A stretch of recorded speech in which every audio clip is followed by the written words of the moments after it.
Stay Tuned Sports welcomes you to the following presentation of a drunken degenerate watching the National Football League.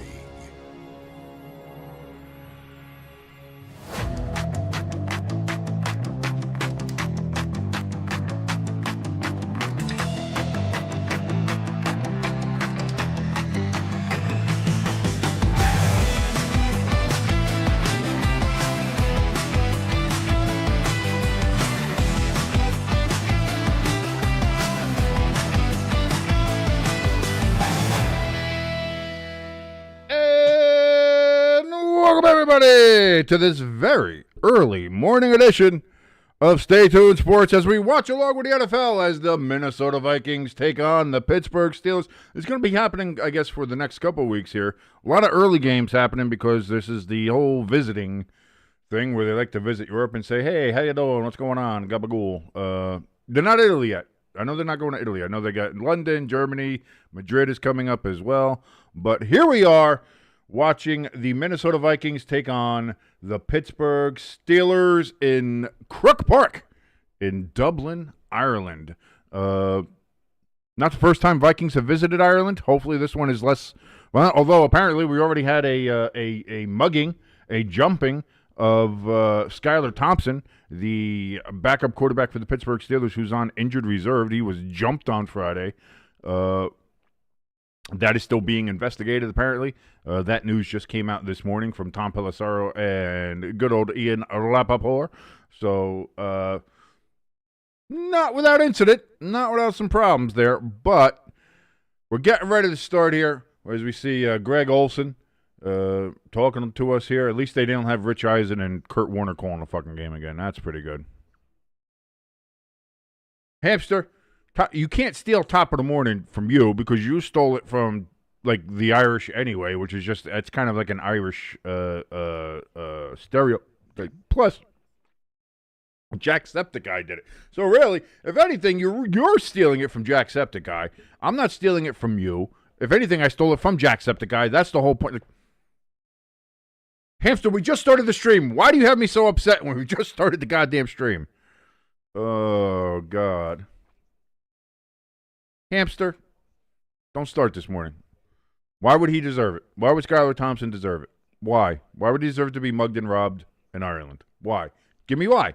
Tell me why. Are you just upset that your beloved Georgia Bulldogs lost last night to Alabama? Is that why? I can be a little bitch too, huh? Yeah, I can poke and prod too. Okay, Hamster? ELS in the chat. Lloyd, he said he's going to take a shower, so I guess he'll be back after he's fresh and clean. Hey, listen, you're not fully clean unless you're zestfully clean. Although for today, I would imagine you'd want to go ahead and use a little Irish Spring just to be more, in tune with the occasion, as it were. Get that up there. Oh, Hamster, it's going to be a long day with you, isn't it? It's going to be a long day with you. Of course, we are here. 4 games today. I know this looks like 8, but I'm just giving you 2 versions of a 4. Here we go. We got 4 games today, ladies and gentlemen. We have this game here in Ireland from Croke Park. We have the New York Giants versus the Los Angeles Chargers of San Diego. That'll be the 1 o'clock game. 4 o'clock, we're going to do the Ravens versus Chiefs. And, of course, tonight's game, Packers versus Cowboys. I know ELS is looking very forward to that.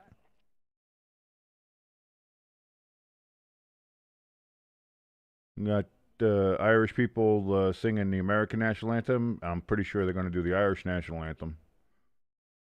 It's bad. I don't know what the Irish national anthem is. Is that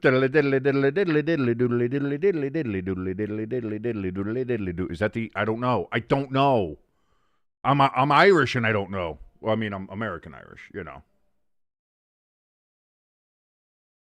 I do know what the Irish national anthem is, but I'm just saying. I had to be a bit of a dick.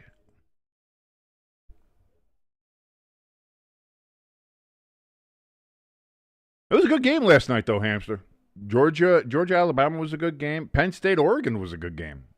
Which I didn't. I thought Oregon was going to go in there and blow them out. So I mean, credit where credit is due with Penn State. They played a hell of a game, but boy, James Franklin cannot win against ranked opponents. He cannot win big games. He is Penn State is the Baltimore Ravens of college football, man. They get, if they're in a tight spot or they're in a big game, they're in a clutch situation, they do not win. They just don't. And at some point, you're gonna have to make that distinction with them.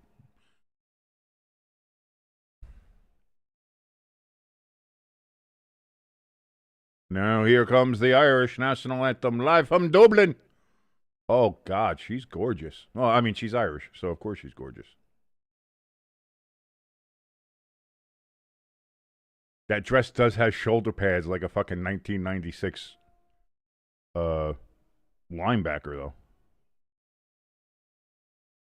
Wonder why that happened. Hello.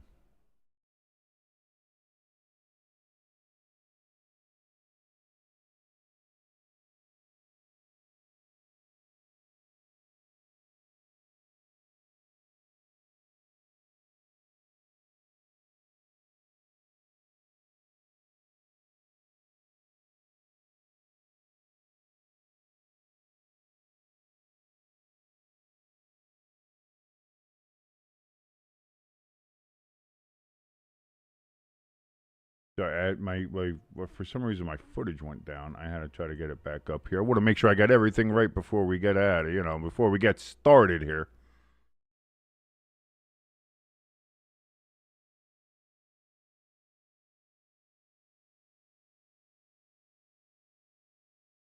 And see, Hamster, this is why we don't trust Adam Schefter.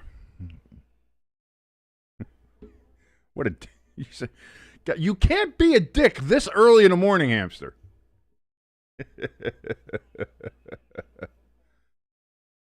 But there we go. See, here's the NFL missed an opportunity to have the shield in the middle, have the blue part green, and have the red NFL be orange, and have it just Irish the fuck out of it, or gold. You could have done the Irish gold because fuck the orange, but you could tell I'm Irish Catholic.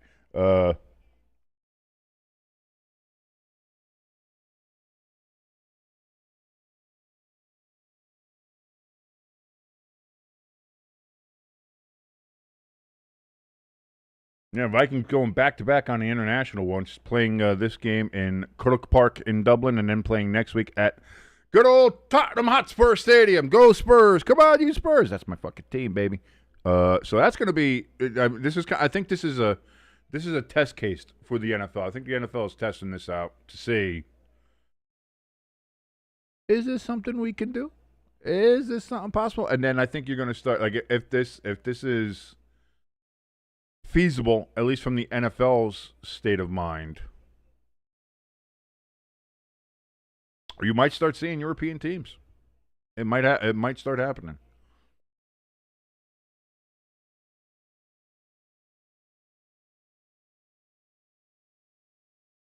So here we go, getting ready for the kickoff. Looks like the Steelers are going to get the ball first here.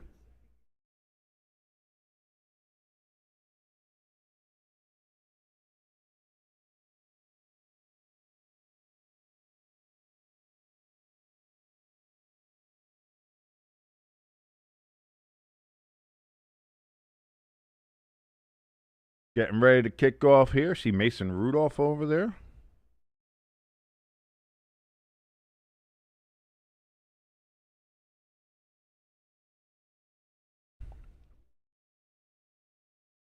Will Riker.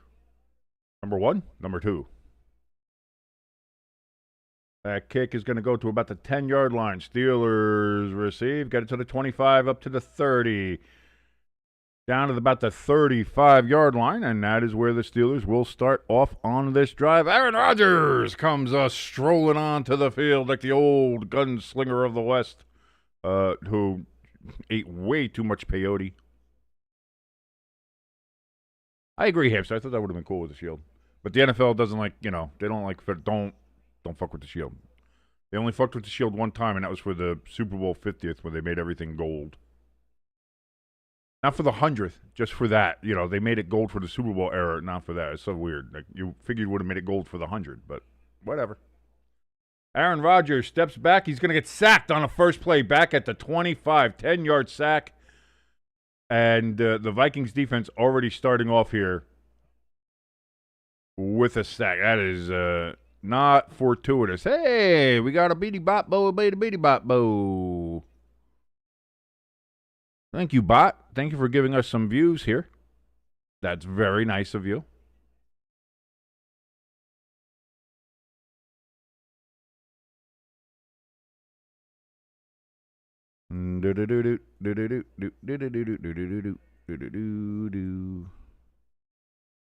Now Rodgers here on 2nd and 18. That's good. They give him 2 more yards. That's going to be caught by Gainwell. Going to get back a good chunk, but they are still behind the sticks here. It's going to be 3rd and very long upcoming here.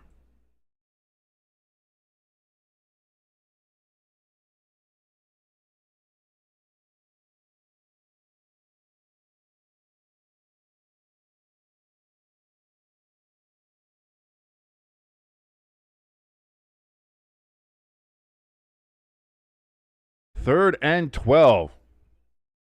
Going to be a big, big play here. Aaron Rodgers steps up in the pocket, avoids the pressure.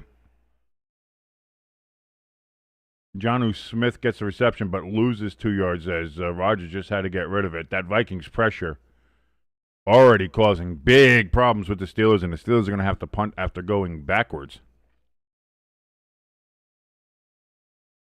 Hamster in the chat says, hey, that spam bot in the chat just wants to watch the game too, King. It has feelings.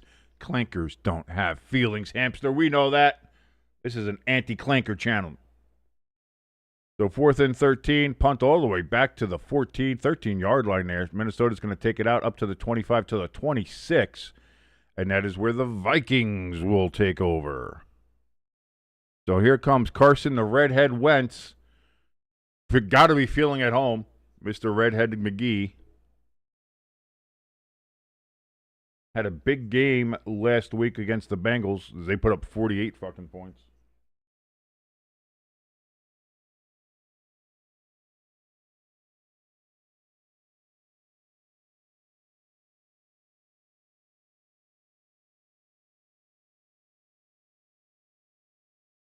By the way, Jordan Addison's first game back, by the way. That's got to be a first. Hey, welcome back. You going to Ireland.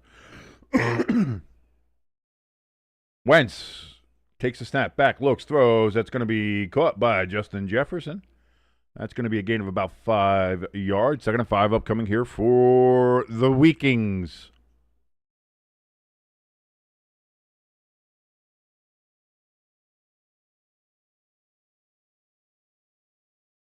I was going to say, considering Dublin's history, Dublin was founded by the Vikings.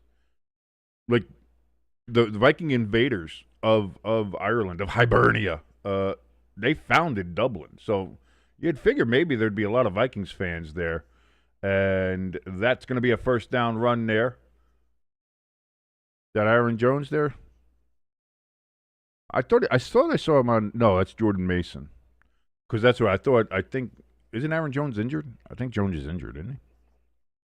So, yeah. Jordan Mason with the carry. So the Vikings already have a first down. Again, the Pittsburgh only went backwards. Vikings already making much more progress here. Now from the 42-yard, I'm sorry, from the 37. That was my mistake. I misread the yard lines. It happens. Jefferson again with a reception. That's going to be a 9-yard gain, 2nd and 1. Vikings being very methodical here against the Steelers defense, which to the eyeball test has been very soft so far this year.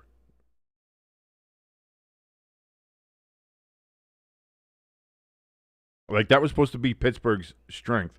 They were going to be able to win games on the basis of their defense and how well their defense did.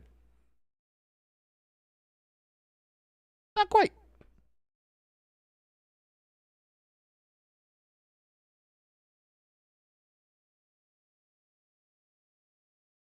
Hand off to Mason again. He's going to pop it out to the right, and he's going to get 3-4 yards, and that's obviously going to be a first down right there at midfield at the 50. Hamster in the chat says, that's why this game is rigged for the Vikings. It'd be easy to make the Irish people Viking fans, and I almost bet on because of that. Well, I don't know, because again, you know, the fucking Steelers owner's last name is They're the Rooneys. Get more Irish than that. What are we talking about?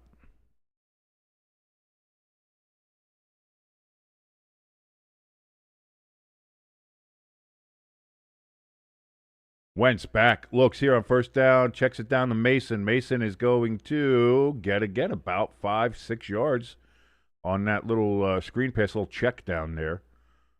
Although I got to be honest, Hamster, with the current makeup of Ireland, I think they might have more in common with Shad Khan there in Jacksonville than they do with Rooney and the Steelers. So take that as you will. Take it as you will. I'm not saying anything, this, that, positive, negative, not saying anything. Not saying anything. Nothing about the mugging. Nothing about anything like that. No particular group said that's not what we do here. We stay apolitical here on Stay Tuned Sports. Just making observations. That's all we're doing. 2nd and 4. Pitch back here to Mason. He's putting in some work early in this game, and that's going to be another first down to the 3rd. No, he fumbled the ball! And the Steelers pick it up and they're running, and they're going to go touchdown, Pittsburgh Steelers! Oh, no, that was going so well.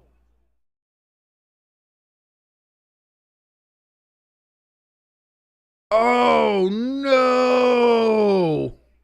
Disaster for the Vikings. Oh, that's out. That is out. That's out. Nickelodeon. Oh, my God. What a change of fortunes. And just when I was shitting on the Pittsburgh defense, not only do they get the fumble, but they get the scoop and the score. Oh, my mio mio. What a change. What an instant flip.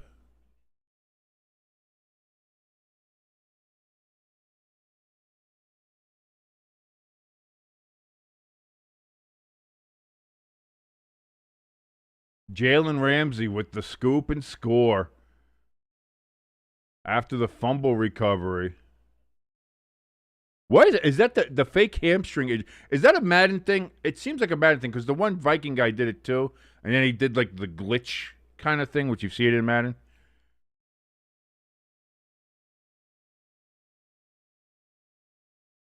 I think they're obviously reviewing it just to make sure. Hamster in the chat says, why do you need the AFC team to win with this one? Do you have like a particular AFC, NFC bet for this Sunday? Is there like a parlay for which conference wins more?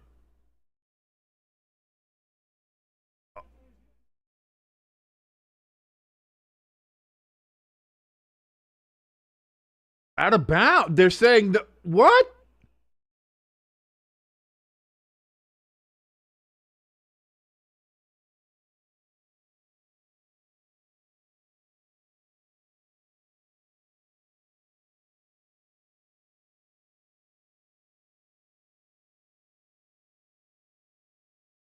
Oh, because Jordan Mason was touching out of bounds and then touched the ball is dead at that spot. So the Vikings maintain possession after oh my God.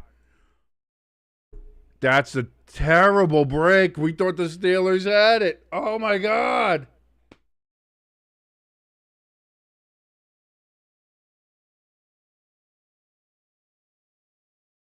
Oh, that's a kick to the dick right there. Oh my God.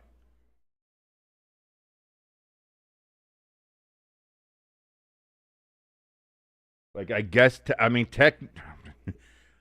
technically correct is the best kind of correct, especially if you're the Minnesota Vikings. Yeah. And that is the rule.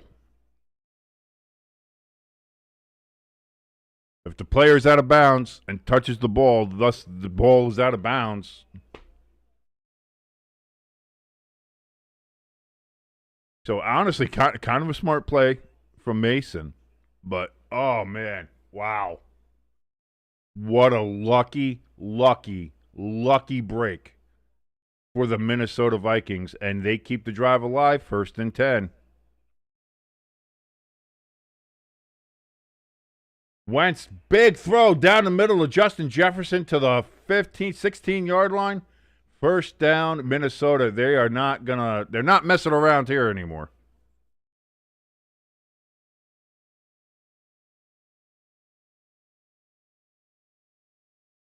Hamster, I don't think you need to worry about the Falcons' playoff chances. I don't think you need to worry about that. That's cute. That's fine, but I don't think you have to worry about that. Lloyd in the chat says he's going to be here soon. Probably the second half. Paperwork sucks. Yeah, paperwork does suck, brother. I hear you on that one. So now Mason, they give it to him again. It's going to be gaining about 4 yards. 2nd and 6 upcoming here for the Vikings. So we thought we had a real big, shocking opener for this game. A fumble, a scoop and score. Pittsburgh about to take a 7-0 lead. Instead, ruled out of bounds because Jordan Mason touched the ball while his knee was out of bounds. Vikings maintain possession, and now they are driving in the red zone at the 13-yard line of the Steelers. Fake pitch out, given to Jefferson down to the 10. Fighting. He gets to about he's getting pushed. Nope, they're going to say forward progress stopped just before the 6. But we have a flag, first flag of the game. Going to be going against Minnesota, so it doesn't matter. Pull it back.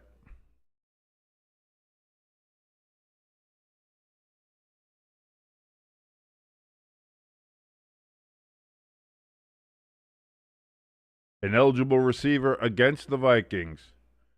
5-yard penalty, replay, 2nd down. And I am going to screenshot that, hamster.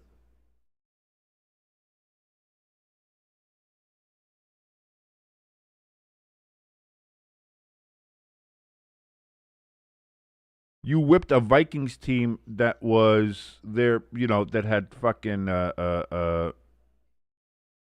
J.J. McCarthy in it. Fucking relax.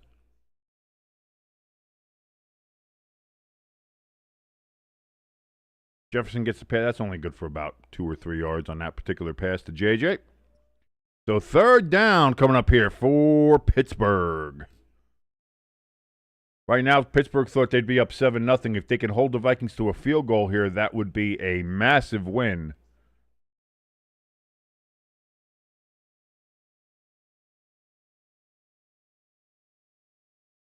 Wentz, 5 for 5 so far for 44 yards. I mean, Wentz is playing good. What are you going to do about it?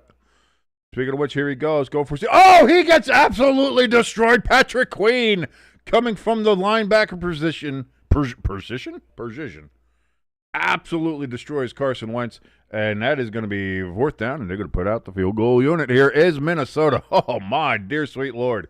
Nobody touched Patrick.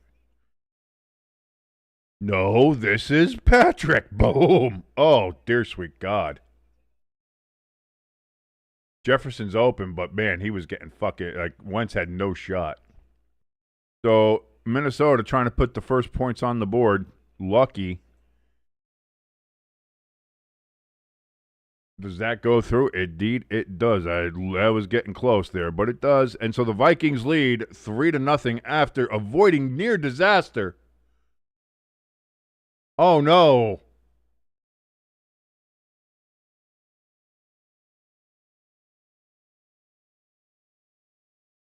Big injury on the field right now. Offensive lineman.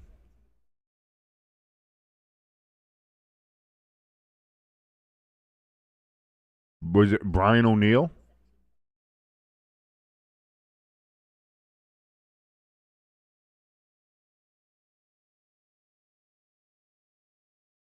Their tackle. That's not good. And you see the concern on Carson Wentz's face there. I almost said Wirtz. I don't know why.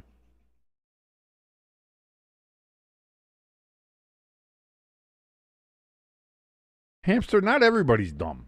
Like, they're confused. They don't know what the rules are. They're like, no, I mean, listen, there's plenty of Americans who probably don't know that rule. If you're out of bounds to touch the ball, why is he out of bounds? That shouldn't be. I bet you there's people in Pittsburgh screaming right now, that's not fair. The Yens are just cheating against us. Some shit like that, So, keep the Irish slander out your mouth. Okay, hamster? Relax yourself. It's good morning. It's a good morning. It's what 9:49 currently right here on the Eastern Time Zone. Thank you so much, everybody. If you woke up early with us, thank you, thank you, thank you. My name is King. This is State Tuned Sports, and we're watching along with the very first regular season NFL game in Ireland, the Emerald Isle, Hibernia, as the Romans like to call it. The Minnesota Vikings versus the Pittsburgh Steelers. Currently, the Vikings have a 3-0 lead. We thought the Steelers were going to have a 7-0 lead, but a fumble and then scoop and score by Jalen Ramsey, unfortunately, was called back due to the fact that Jordan Mason was out of bounds and touched the ball after he had fumbled. So he fumbled. The fumble was real. It happened. Then he touched the ball while his knee was out of bounds, thus ruled dead ball.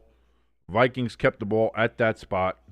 So real lucky break for the Vikings, and they're able to get 3 on the board with that drive. Outside of that fumble, it was a very efficient drive.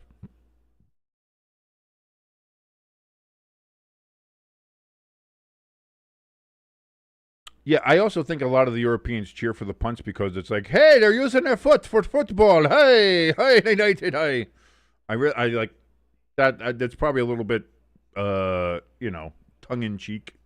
I think, as they love calling our sport hand egg instead of football. They're like, oh, they think they got something there. They think they got something. Oh, you don't play football. You play hand egg. Hey there, governor. Did you ever play on a cold Tuesday in Stoke? Steelers get the kickoff, and they're going to return it to the 29-yard line, and that is where my man is going to get gang tackled. Probably looked like a lot of the mugging of Skylar Thompson on Friday, unfortunately. Best of luck to Skylar Thompson in his recovery. Hope you feel better. And that they catch the rascals that did that, no matter who they be.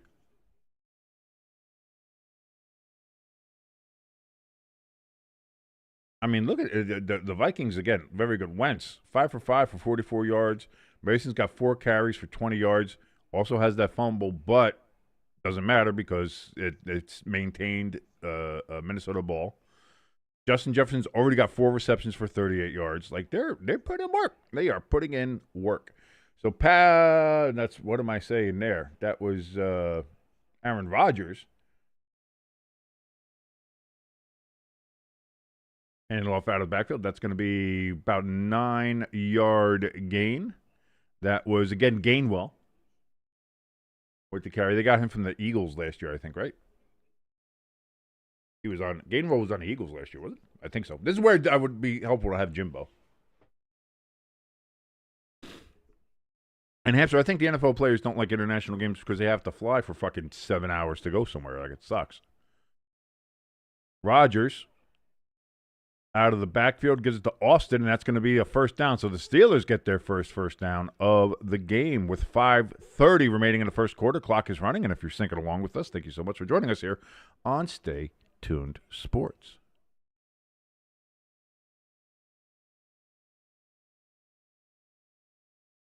Looking at Arthur Smith there with his gross porn stash, and people I'm sure don't like him. At this point, I don't know if he's getting Matt Canada hate, but I'm sure people are just not a big fan of him as it stands right now. Rodgers throws over the middle.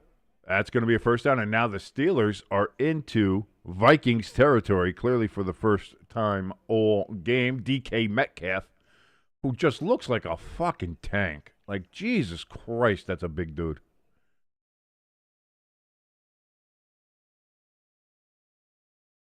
That dude is ripped, solid as a rock, and eats nothing but gummy worms. That's a special kind of metabolism.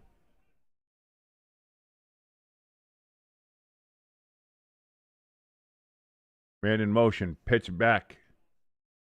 Johnson with the carry gets 2 yards.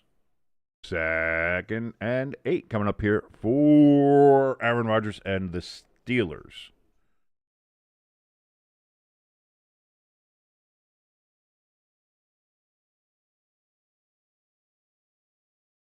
La-da-dee, la-da-da.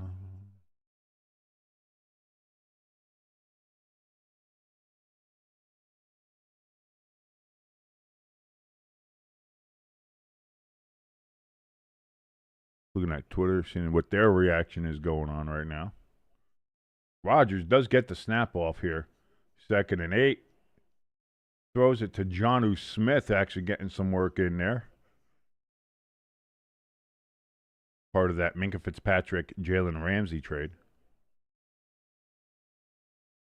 Gained about 6 yards. 3rd and 2 coming up here for the Steelers. Looking to convert and keep this drive moving.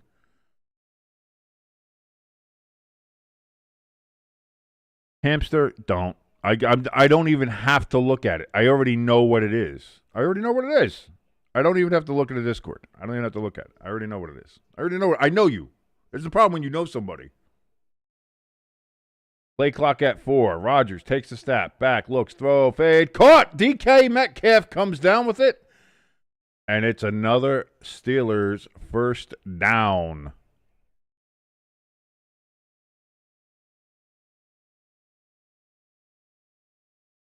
Just said, go up there and get it. And DK Metcalf did that. Good coverage by Akuga. Is that my man's name? Either way, there's not much chance when you're facing off against a goddamn Abrams tank at wide receiver.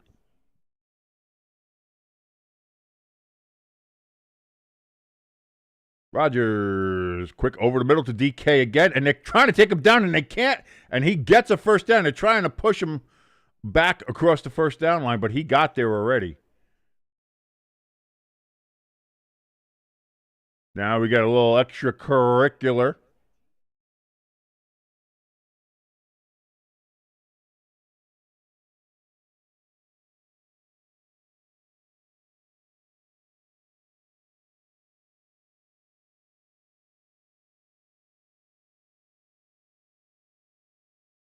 Look at that brother's arms. My God.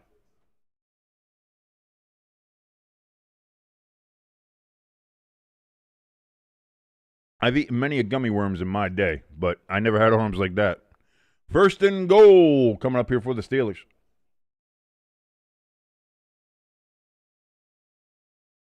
Rodgers takes a snap, passes it off here to Gainwell out of the backfield. He's going to get down to about the 1.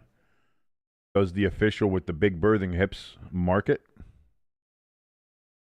2nd and goal upcoming. 1:24 and counting here in the first quarter. Quick first quarter moving by here.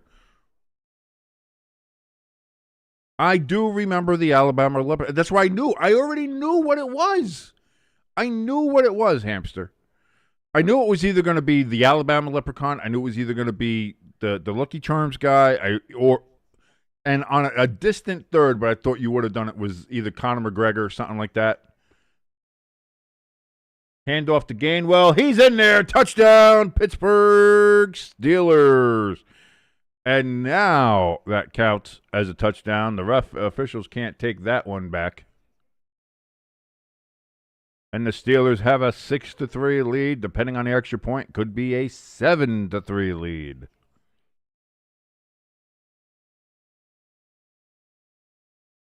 Gainwell doing a bit here.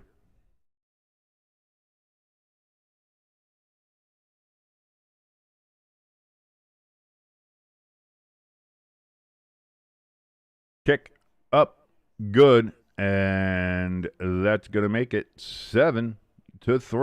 Pittsburgh with the lead.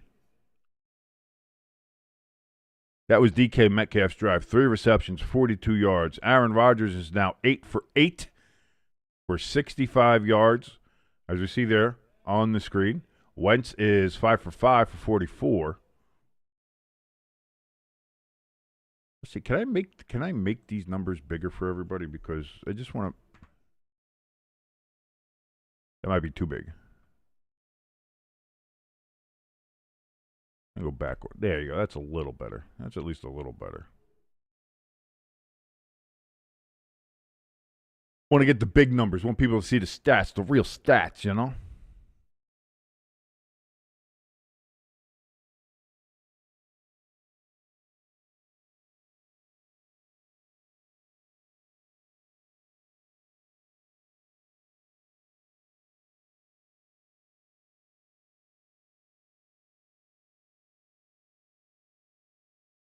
Oh, here's a nice little stat here.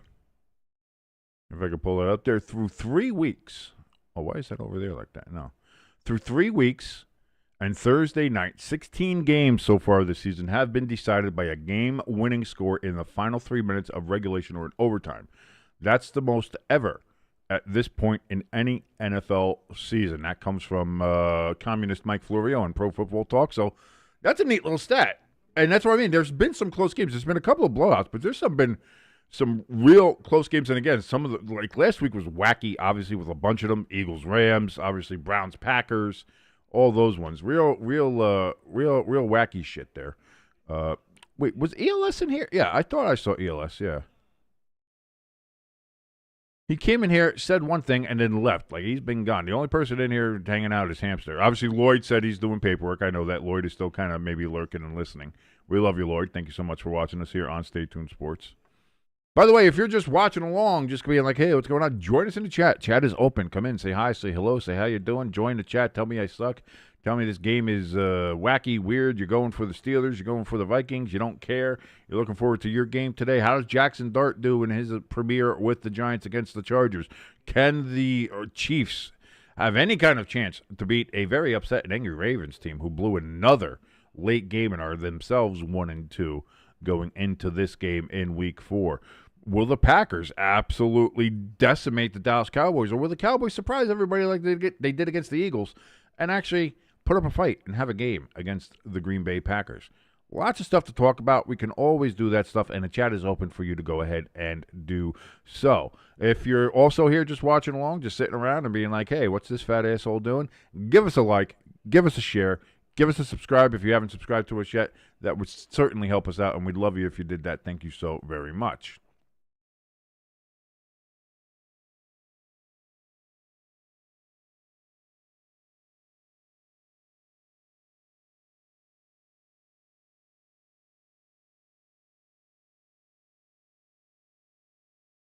Vikings getting ready now for their second drive. First one ended in a field goal.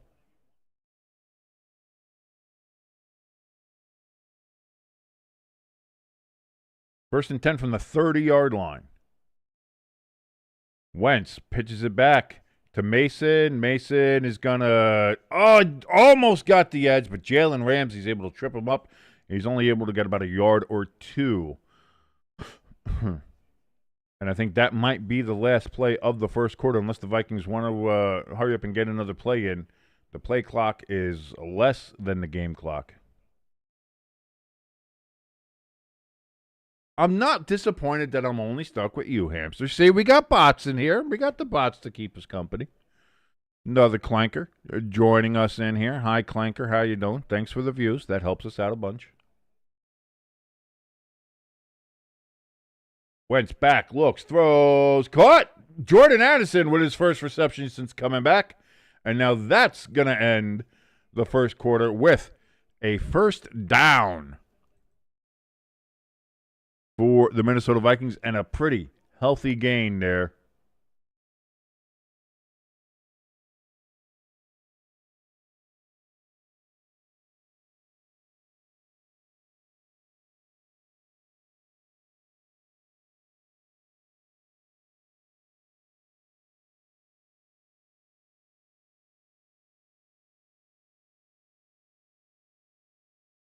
You don't pay for what you don't buy. Thank you for telling me that, commercial guy.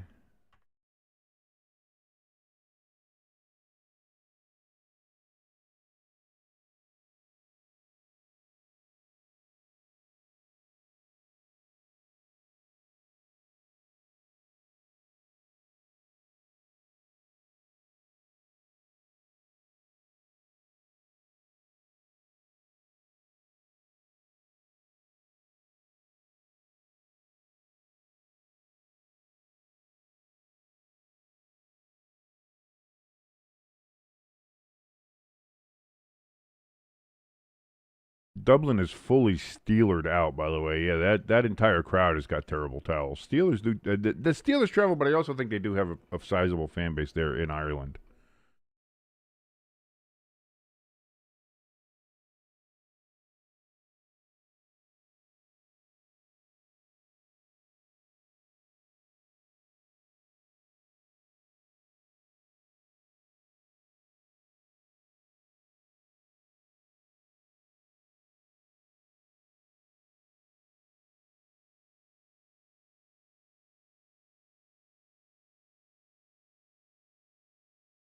Hamster says the Eagles are going to stomp the Bucks.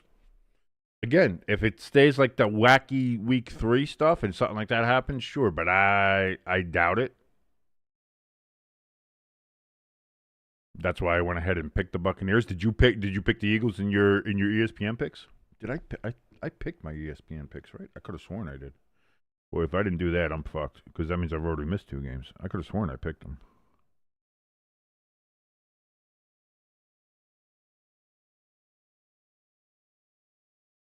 Now I'm paranoid. Now I got to check.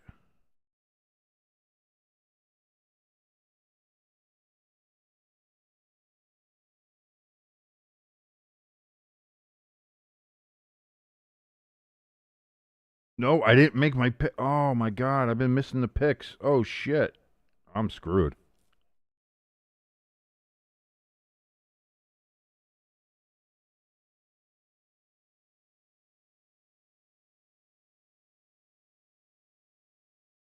Seven to 3. We start the second quarter. Justin Jefferson gets the ball. He's going to get a gain of about 5 yards on that particular pass play. So I'm already 0 for 2 because I missed the first 2 games. Shit, I thought I had picked them. I only picked the one for my group chat. I didn't pick the Friday forecast one. Yikes. Yikes.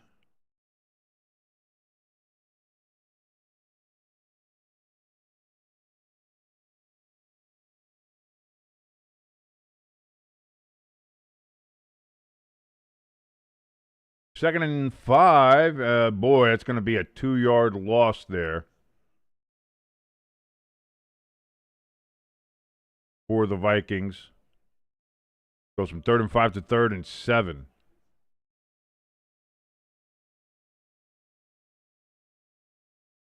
Nah, because I obviously right now I'd still be 1-0 because I would have picked the Seahawks like I did in my other picks because all the picks would be identical.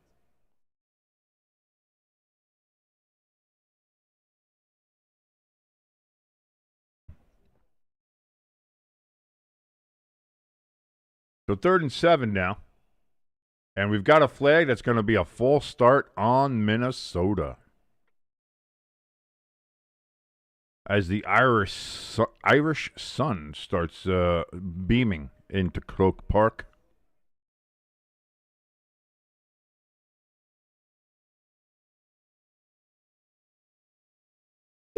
Ow. Hit the boom, Mike. That'll happen. Woulda, shoulda, coulda. Yeah. Watch, I'll probably still win the week because I'm just that good. I won the last 2 weeks. So here we go, 3rd and 12. Wentz. Oh, he's going to get... and he gets sacked back at his own 40-yard line.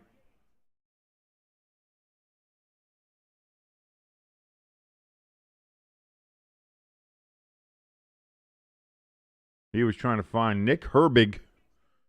Herbig? He big. And he got a big sack on that particular play. Aren't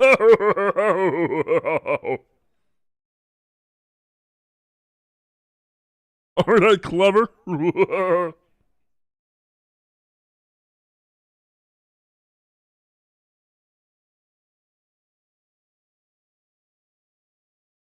So the Vikings have to punt on 4th and 23.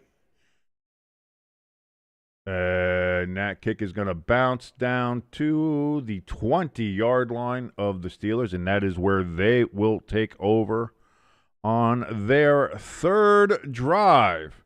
Looking to add to their lead, 7-3 currently for the Pittsburgh Steelers over the Minnesota Vikings in Ireland, Dublin, Ireland, to be specific.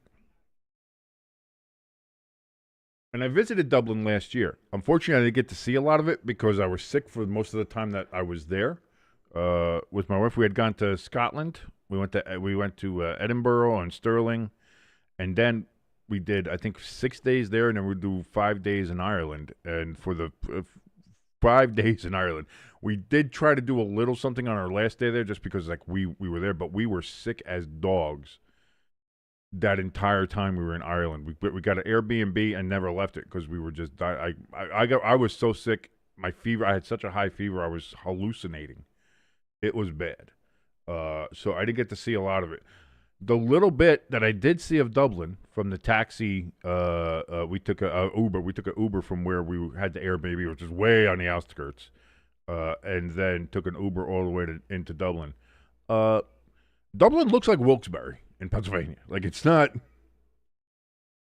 any great shakes. It's, especially on the way there. There's a lot of falafel places. There's a lot of booze stores, surprisingly.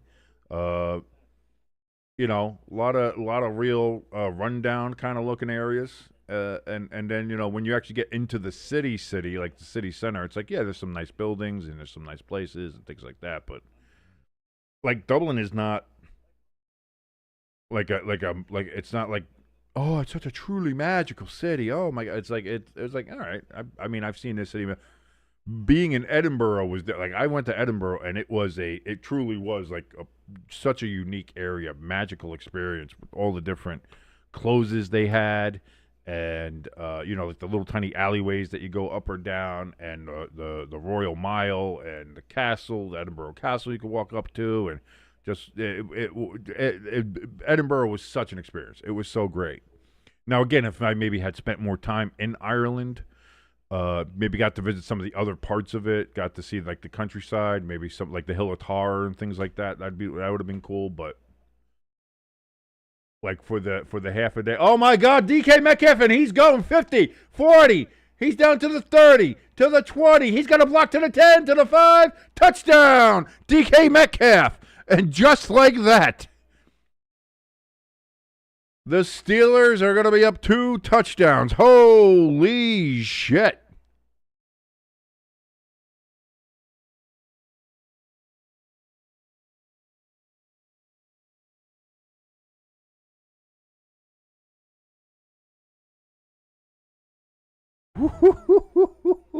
Guys, I'm just telling a story about Dublin. Oh, I went to Dublin one time, da-da-da. Oh, and then next thing, boom. Yeah, that's why I got coffee. I got a whole full pot of coffee here. I'm gonna be hammering. I got my big Giants mug. Not even so much because I'm even rooting for the Giants today. Of course, I have to. But big mug, big coffee, big caffeine. Need it. But you want to talk about waking up? The Steelers are waking up, and right now, early on in this game, putting a little belt to ass to the Minnesota Vikings.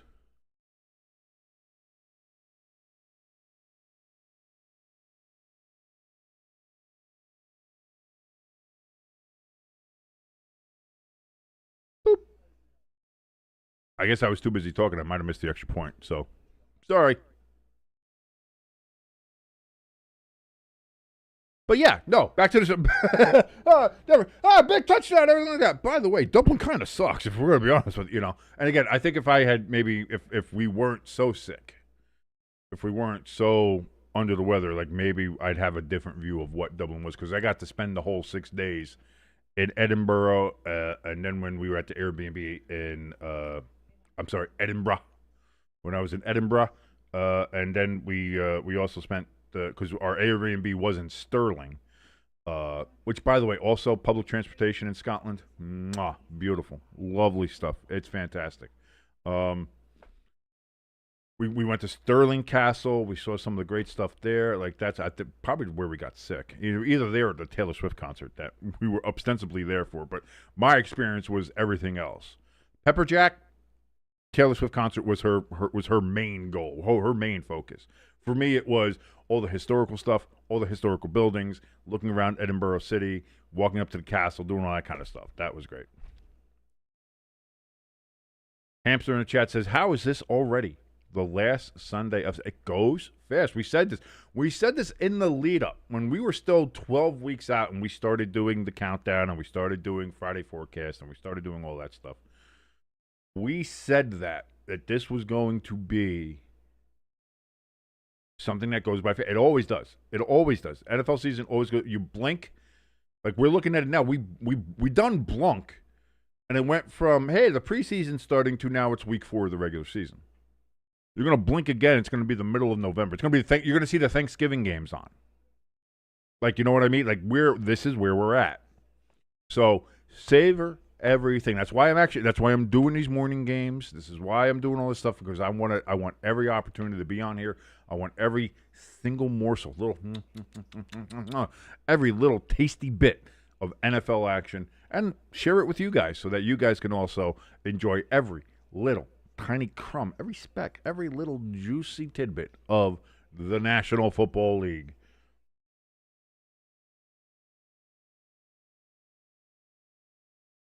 And the Steelers are going to head and kick this ball off, give it to the Vikings. They're going to get it at about the 6-yard line. They return it up to the 25, down to the 26, and that is where they will start this next drive. Looking to get back into this game somehow. If they can make it back to a 4-point game, get a touchdown, get some points on the board, we will see. What can the redhead Carson Wentz do? Pennsylvania looking to make a little bit of an impact here.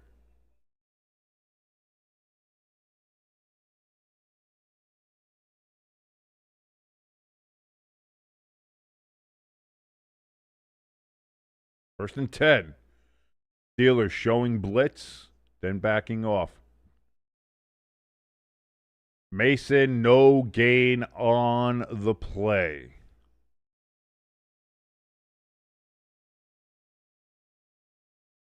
Seven carries for Mason, 19 yards. He was looking good in that first drive outside of the fumble. But since then, not quite as effective.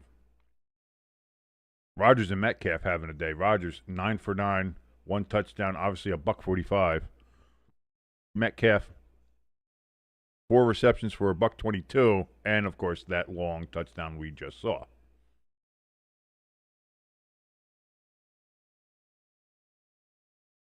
Wentz back on 2nd and 10, throws over the middle to Addison. He gets it up to about the 30, 31. It looks like that's where the refs are going to mark his forward progress.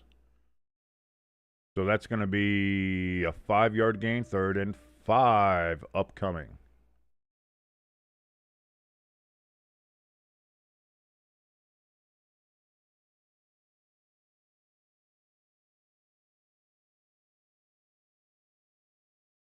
Steelers defense looking to get a stop here, get the Vikings off the field, and get the ball back to their playmakers and see if they can expand their lead even more. 10:48 and running remaining here in the second quarter. And the Vikings are going to take a timeout here.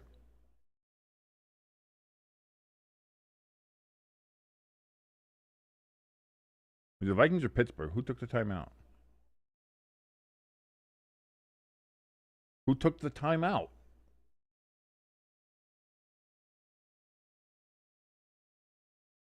You know, I hate the television when you try to watch. Like, I can't watch it obviously with the sound on or sound on too loud, because then YouTube will take me down because, fascists.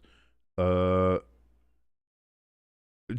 will not listen to any kind of the sports over. If we hear one little sound over there, we will ban your channel. You cannot. All right, fine, fuck off. Who had the timeout? But anyway, 3rd and 5 still coming up here. Pittsburgh indeed took the timeout. Thank you, fucking NFL Network, for finally fucking showing me. Wentz back, looks, throws over the middle, caught. Adam Thielen with the reception. Big play, clutch play from the clutch Caucasian catcher. And the Vikings get a first down.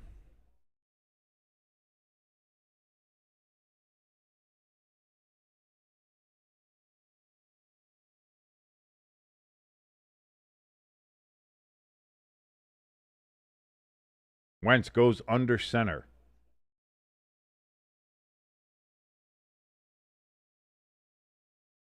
Waiting for something to fucking happen. Jesus Christ. Wentz takes the snap. Can't find anybody open. Pulls it down. He's going to run it himself. He gets a yard gain. Tackled by T.J. Watt. 2nd and 9 upcoming here. Under 10 minutes to go here in the second quarter.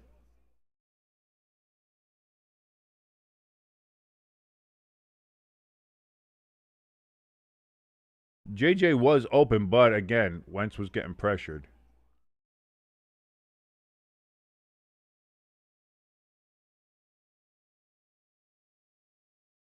So 2nd and 9 now from the 38-yard line.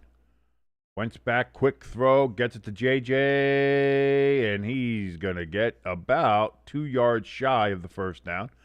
3rd and 2 upcoming here for the Minnesota Vikings. 3rd and 1, they call it. They say he only got 1 yard short. That's a favorable spot for Minnesota.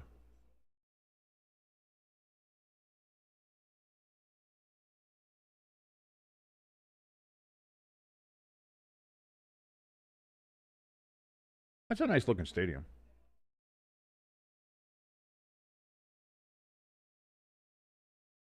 I was going to say, that's a long one that they're calling that. Handoff to Mason. I don't know if he got there.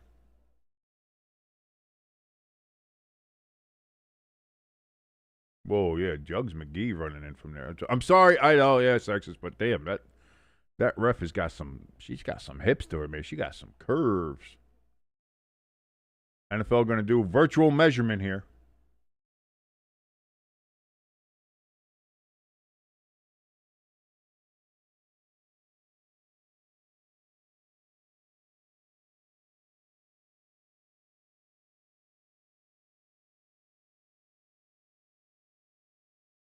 Let's see. Hey, body boy! We got another body boy. Hey, beep boop pop boop. Hey, clanker.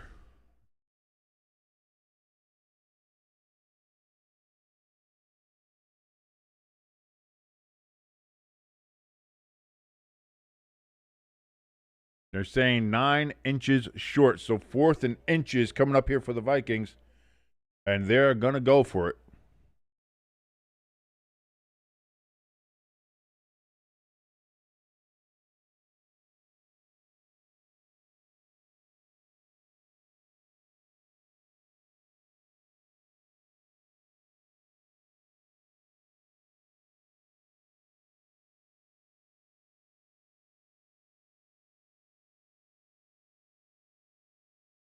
Handoff and a big run for Mason. He gets it down to the Steelers' 45. And if he doesn't get a little tripped up there, that could have been a house call. That opened up like the Red Sea there. My God.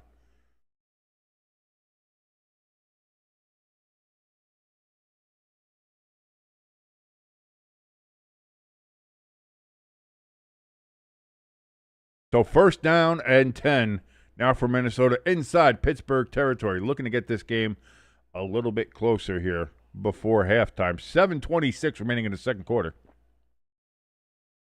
Wentz back, looks, throws. That's going to be caught.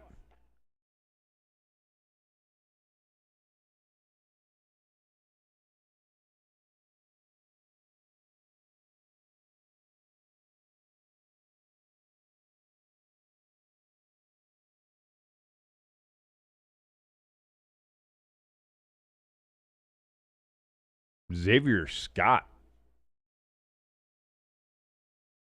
getting the reception out of the backfield there, the running back. Scott still in the game now behind Carson Wentz, who's under center. Play clock down to 3, down to 2, down to 1. They do get it off. It's a pitch to Scott. And Scott's going to get stopped about a yard and a half behind the line of scrimmage. 3rd down coming up here for the Steelers and this defense. See, you hear the guy in the TV said the same thing. 3rd down. See how that goes.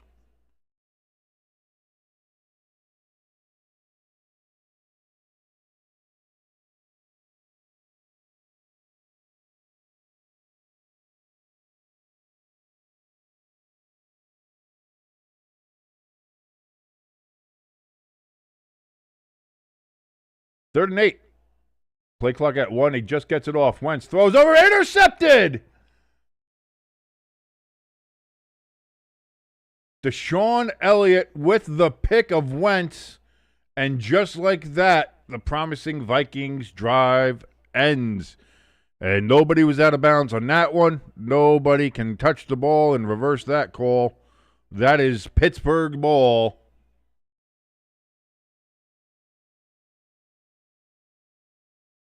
And now the Steelers, as you see the Steelers there doing a little Irish jig in the end zone.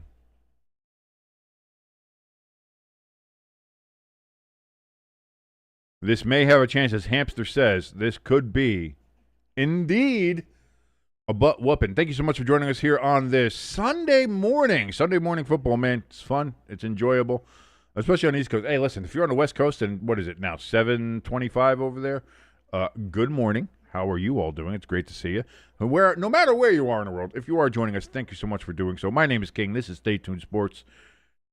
If you like anything that you're watching, and I don't know why you would, but if you do, please give us a like, give us a share. And if you're brand new here and are not subscribed yet, please hit that subscribe button. And if you don't feel like subscribing yet, I promise you, and I certainly hope, that we can earn your subscription in the future. If you want to help us out a little bit more, if you like us a little bit more than maybe some other people do, you can go ahead and help us out in a little bit more of a financial fashion, a little more tangible fashion. We have a link in the top of the chat and in the description below this video. Those are two places where we have our links. We have our donation station link there.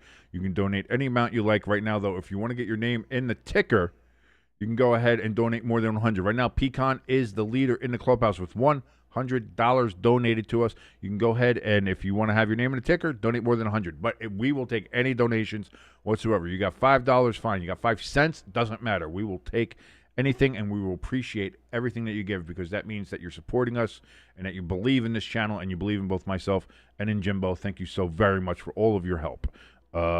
Because again, I'm broke. This is what I do. This is what I do, ladies and gentlemen. So we have that also, again, in the same two places I mentioned before, top of the chat and in the description below. We have our merch store link. We've got brand new shirts in there, especially very timely. We've had our New York Giants, actually New Jersey Giants Jackson Dart shirt, as we've got the Dart logo going into the NJ instead of the NY, done in the style of the New York Giants logo there. So we have that available. We also have a Cincinnati Bengals Sell the Team. We have the Orchard Park Football Mafia with the Charging Buffalo wing. We've got 8-bit helmets out of the ass. More of those 8-bit helmets will be coming. We have Jersey Jets, Jersey Giants. We have some alternate logo shirts for teams. We have banners. We have coffee mugs. We have actual coffee, the Danny Dimes blend. That is available as well. Wake you up and hit you quite like an unprotected hit from the blind side, which how it used to be for Danny Dimes in New York. Not so much now in Indianapolis. Good to see him doing well. We'll see how he does later on today with the Rams, by the way. Aaron Rodgers throws on first down. That's going to be caught. That Highsmith with the reception. No, that was Darnell Washington. I don't know why I said Highsmith. I couldn't see the name on there. I don't know what's it's early. It's early for me too, everybody. It's very early for me. By the way, also same spots. We have a link for our Discord, and if you want to vote for my nephew to be Youth Athlete of the Year, get a feature in Sports Illustrated, we have a link there for you to go vote for him as well. 2nd and 3, Aaron Rodgers in shotgun. It's going to be a handoff to Gainwell, and that's going to be good enough for a first down. They move the ball on. And we are at the 5-minute mark and running here in the second quarter. If you're syncing along with us, and if you are, thank you so very much for joining us here on this beautiful Sunday morning. Lovely day in Ireland, it seems, as well. Kind of typical. Very cloudy, overcast. Peak of sun, and then right back to overcast. It does seem to be a little bit cooler there, like I wish it was over here. As you see, the officials are wearing the long sleeve kind of jacket shirts. That pass is batted down at the line, incomplete. 2nd and 10 for Aaron Rodgers and this Pittsburgh Steelers offense.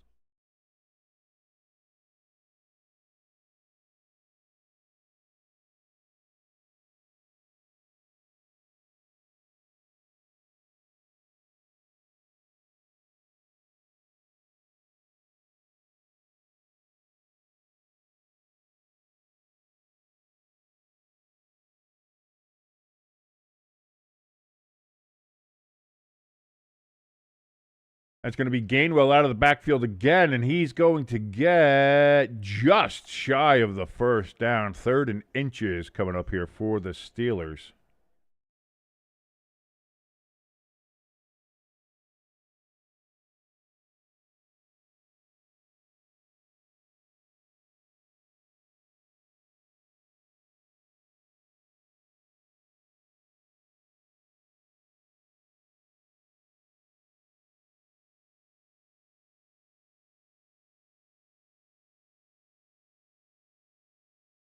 So here we go. 3rd and 1. Handoff Gainwell, and he's going to get past the first down marker. Steelers are in Vikings territory now.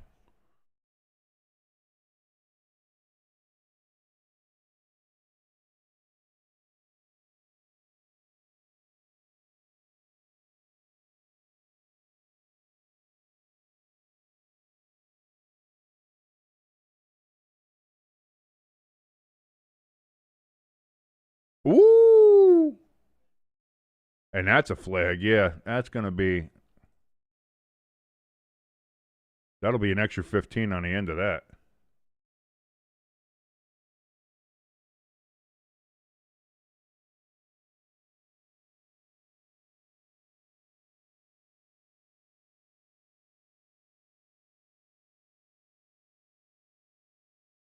They do 15 yards after the play, and now the Steelers are in prime position. It looks like the sun's starting to peek out again there in Dublin. Very nice. Very nice. I do wish I had a Guinness. That'd be real nice.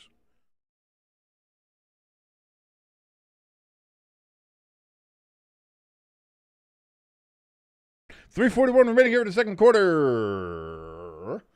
1st and 10 for the Steelers. My name is King. This is State Tuned Sports. Thank you so much for watching this bold old man watch football.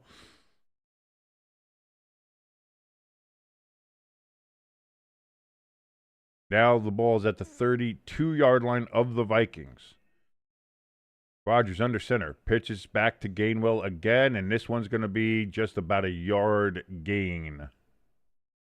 I'm sorry, that wasn't Gainwell out of the backfield.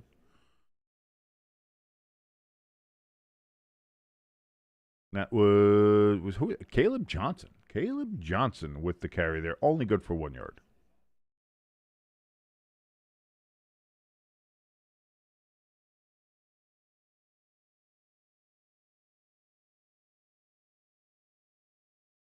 Second and 9. Rodgers back in shotgun on this one.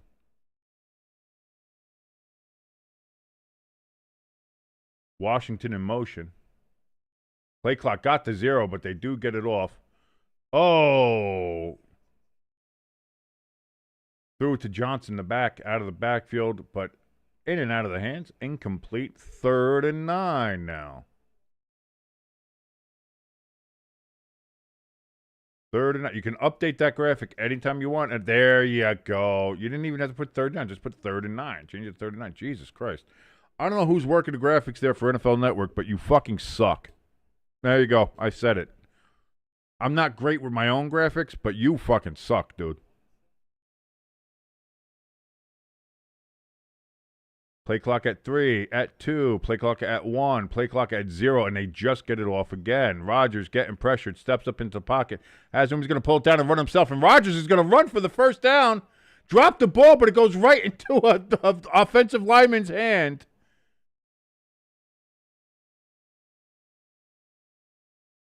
And the Steelers get a lucky break.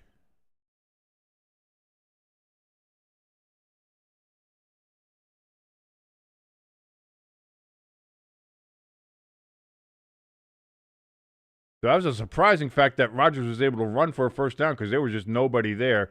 Then it gets knocked out and right into the offensive lineman's hands.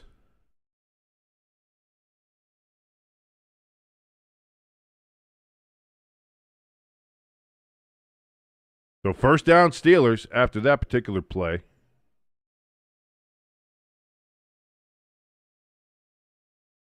And I feel sad because now the chat is dead. There is nobody in the chat, and that's okay. It's early morning. I get it. So if there's nobody watching or nobody in the chat, that's fine. I might just be talking to myself, and I'm doing that. That's fine. I often talk to myself all the time anyway. But I did look it up, and apparently it is not a sign of mental illness. It's just a sign that you're. Well, they try to make it sound good, like, oh no, you're not crazy. You're creative, and you have intuitions, and have very good social construct and everything like that. I think it's just because I talk to myself a lot because I'm probably a little crazy. Probably got a little bit of the insanity going on. But thank you so much for watching this crazy old man watch some NFL football and talk to myself. If you are watching, thank you so very much for joining us here on Stay Tuned Sports. If you like anything that you watch, or that you've seen or that you've heard so far on here, and why would you? Hit that like button, hit that share button, hit that subscribe button. If you're not already subscribed, it helps us out tremendously. If you want to help us out even more, you can go ahead and donate to our donation station. Go buy a product from the merch store. Join us in our Discord, or go give a vote to my nephew to be Youth Athlete of the Year. All those links in the top of the chat or in the description below this video. Thank you all so very much for all your support. Again, Pecan has been one of the biggest supporters of this channel. He has already given us $100 in donations. So that is amazing and wonderful, and we thank him for all of his support. And we thank everybody who's ever donated anything to this channel. Thank you so much for anybody who's ever done that. Again, we're real small. We're trying to grow. We're trying to do stuff here. We are only at 257 subscribers right now, and we're trying to add. You can help with that. You can add to that, and we thank you so much if you do. That support is tremendously appreciated and tremendously loved, and yeah, thank you for that. Let's check out Twitter. What's going on the twits here?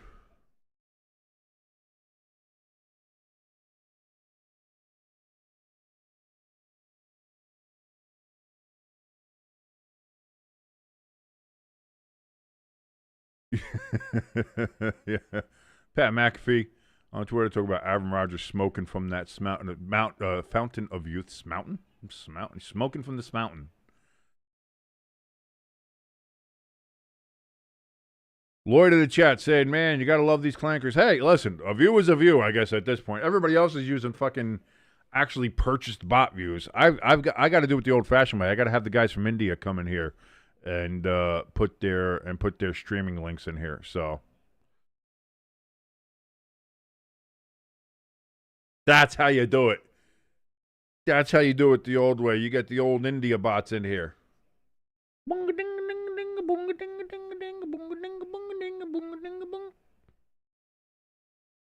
First and 10, Aaron Rodgers from the 15-yard line. Play action, looks, throws. That one's going to be caught by Washington. Big boy. Big boy tight end. He gets a good 4, 5, 6 yards, something like that. Couple of those yardage there's. Lloyd says free advertising, I guess. I don't know. I have no idea. All I know is we'll see. We'll see what happens. Thank you so much for joining us here, Lloyd. I hope the paperwork is going well. I hope it's done, honestly. Just whether it's a football game or not, whether you're joining us for the chat or anything like that, paperwork, doing any kind of work on a Sunday blows. So I certainly hope that that's all done and that you are free and open for the rest of the day to watch yourself some wonderful football games. Play clock down to 0. They do not get it off. They let him get it off, and then he gets sacked. Just thrown to the ground, ragdolled. That play should have never gotten off to begin with. And maybe that's what Aaron's trying to say. He's like, hey, man, can you blow the whistle on that one? I'd rather take the 5-yard penalty than the fucking 7-yard, 10-yard sack on that. Jesus. Oh, good, Lloyd. I'm glad to hear the paperwork is done.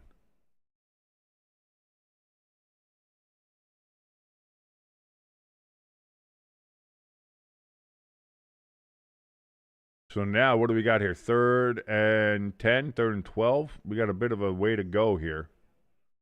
3rd and 15. Fuck that. Yeah, no. There was indeed a 10-yard loss on the play. 10-yard sack.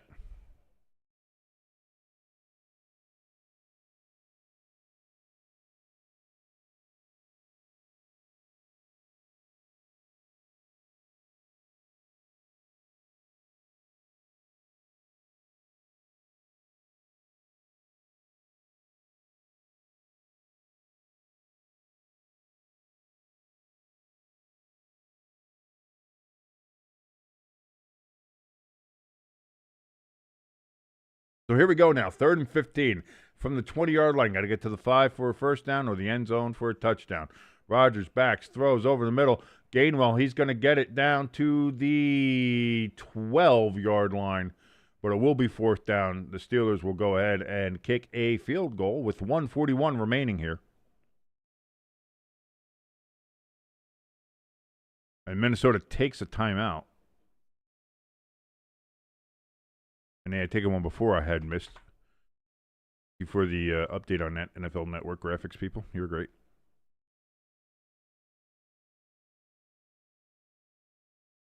So here we go. Steelers looking to add to their lead, make it a full 14-point lead again.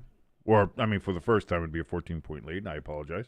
Because the Vikings did start this game 3-0 after what we thought was a fumble return for the Steelers was called back because Mason was out of bounds and touched the football, so it made it a dead ball. Kind of crazy shit.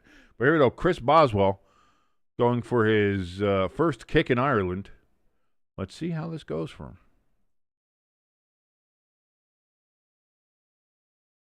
Snap, hold. Kick is blocked! We've got another blocked kick. Wow.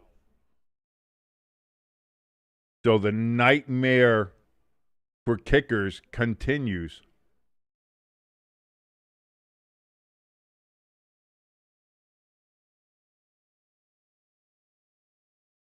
Yikes.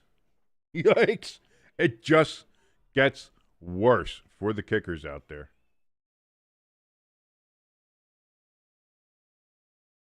Isaiah Rodgers, man.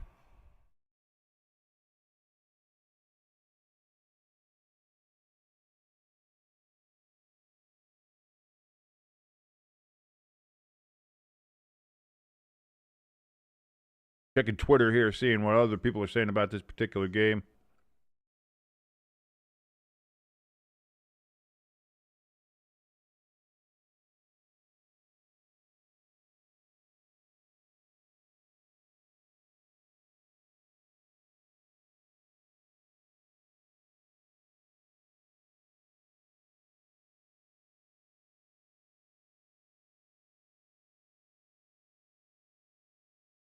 Really? A Bruce Springsteen biopic? I don't give a shit. Fuck Bruce Springsteen. I'm from Jersey. I can tell you that this is something like Bruce Springsteen does not represent New Jersey. I know he's tried to fucking cultivate himself as like the Jersey ambassador. He's Mr. New Jersey. Oh, and you think about Jersey, Bruce. As a resident of the fine state of New Jersey, as somebody who was born and raised in the fine state of New Jersey, fuck Bruce Springsteen. Fuck Bruce Springsteen. In the ass with a razor blade covered dildo. Fuck Bruce Springsteen. He's the fucking worst. He's a giant piece of shit. You know who fucking runs Jersey? Bon fucking Jovi. That motherfucker we fuck with. Do we fuck with Springsteen? Fuck no. Tell that motherfucker to get down to East Street and get the fucking stepping. We don't want him here. Get the fuck out. Fucking piece of shit, Bruce Springsteen. Sorry. As a New Jerseyan, I have to do it because every now and then I see people talk about, oh, Bruce Springsteen, he's so great. He's from New Jersey. Like, the people from New Jersey must be really proud and love him. No, we don't. We don't like him. We don't claim him. We don't want anything to do with that motherfucker. Bruce Springsteen is the most un-Jerseyest Jersey motherfucker ever. Fuck him. He's got shit all over, and it's like he's just a giant piece of shit. He's just a piece of shit, Lloyd. Like, that's what I'm talking. Like, so 1st and 10 now from the 8-yard line for the Vikings after the blocked field goal. Wentz steps back, looks into the sun, double clutches. He's going to get that to Scott. Scott gets a first down around the 20-yard line. Clock is ticking. Minnesota 1 timeout. Pittsburgh has 2 timeouts. We have a flag on the field. Clock is stopped now. Going to be a penalty apparently against Pittsburgh. What do we got? Personal foul, roughing the passer. 15 yards from the end of the run. They're going to give it. Oh, hand to the head, hand to the helmet.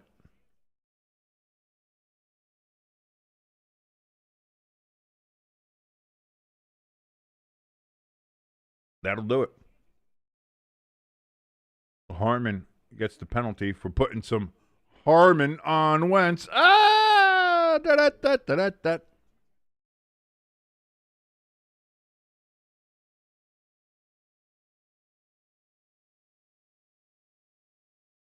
Lloyd in the chat says, oh, yeah, Bruce Springsteen, he is a giant piece of shit. He was telling people in my particular area to tax the rich, and when asked if he would help us with that, he said, no. Of course he did.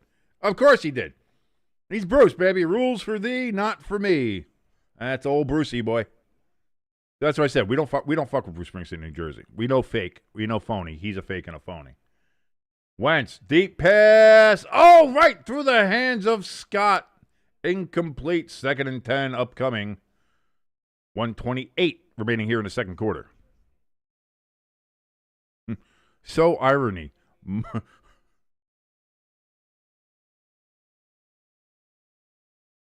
So irony. Much hypocrite. Oh, Bruce Springsteen. Fuck Bruce. And see, now I'm on a thing. No, fucking Bruce Springsteen. Now they make a movie about this asshole. I'm going to be like, oh, no, see how great Bruce is so great. Look at his upbringing in Jersey. Like, fuck off. Fuck him. Fuck that stupid redhead wife of his. Fuck the E Street Band. Fuck everybody. Pass over, caught. That's going to be JJ. He gets it down to the 50-yard line. First down, Vikings. Clock, tick, tick, tick, tick, ticky, tick, tick.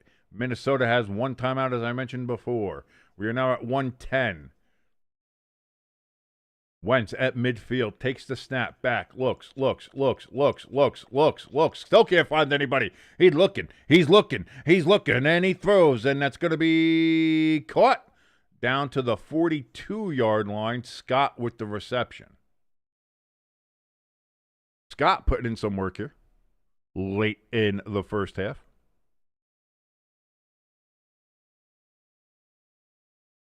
Lloyd in the chat saying the Vikings are alive. They've looked alive before, and then Wentz has thrown a pick. They've had a couple times where they looked alive and have just made mistakes. So we'll see if they're alive here.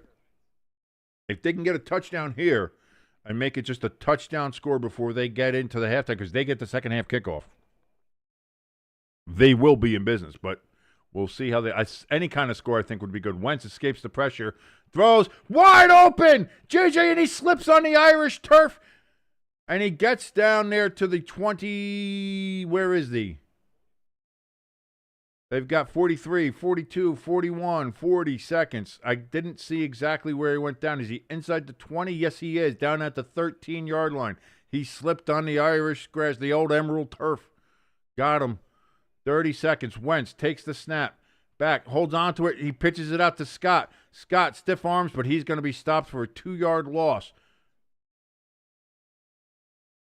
22 seconds now remaining. Jefferson is pissed that he slipped on the turf.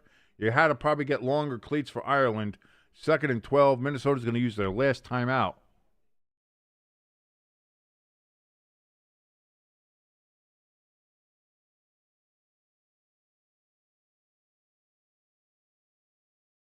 Oh, if Justin Jefferson doesn't slip, that could be a touchdown. And if not, at least he gets out of bounds to stop the clock. Oh, you can't cut, yeah.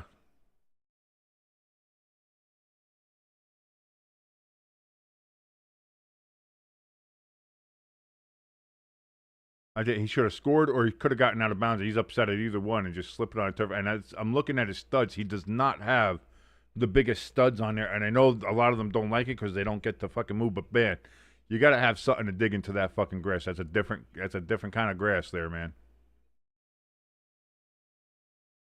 So 24 seconds, 2nd and 12 from the 15-yard line now. Wentz takes the snap. He's back. He looks. He throws. That's going to be in and out of the hands of Hawkinson. 3rd and 12, 20 seconds remaining.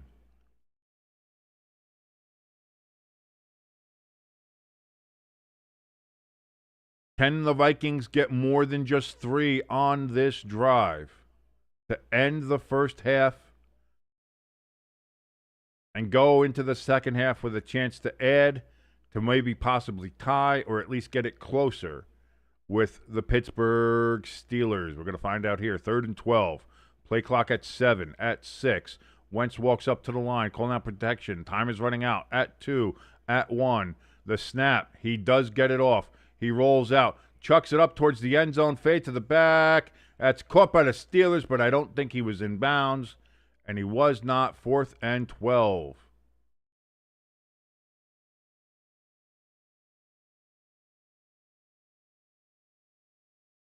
Yeah, no, he's well out of bounds. But nice try, and we'll see. So the Vikings only going to get 3 points here after it looked like they were able to do something. And man, Justin Jefferson probably still kicking himself for slipping on that turf.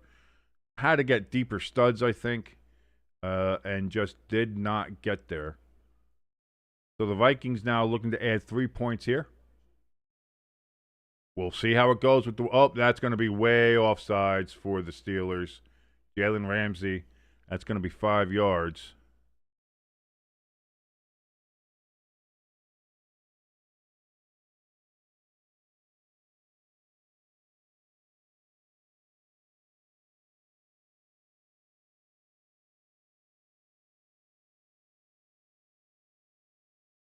So now it's 4th and 7.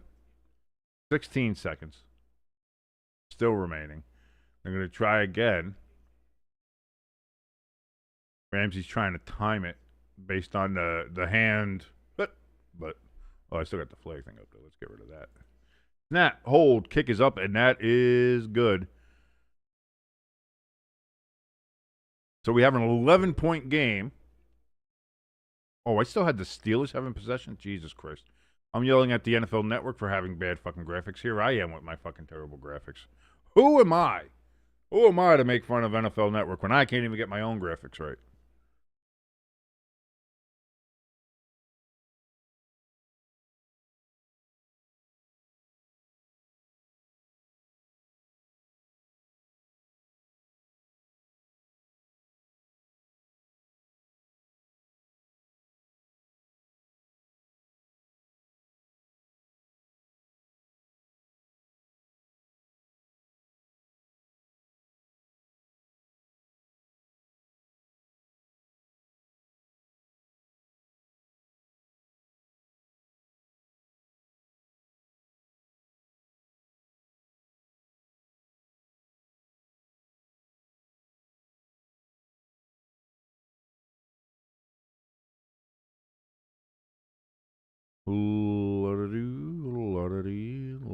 Getting ready for the kickoff here. With only 12 seconds left. Pittsburgh has 2 timeouts. I think they'll probably just kneel on it.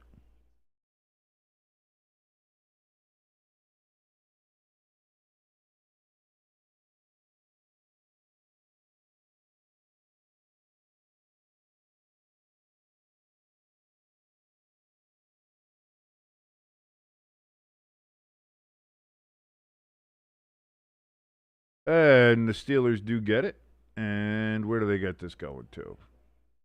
6 seconds. They get it down to the 23-yard line. I don't know why. I'm trying to do like 3 different things here. I don't know why.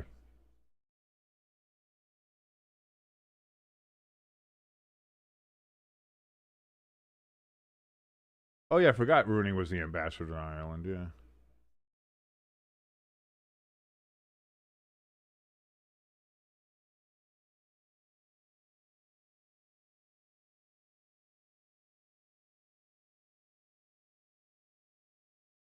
Diddly diddly doodly diddly diddly diddly diddly doodly doodle.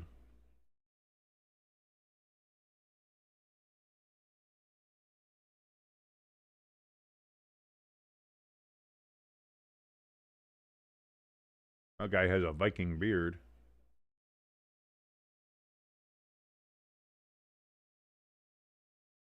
And the Steelers do indeed just kneel it out.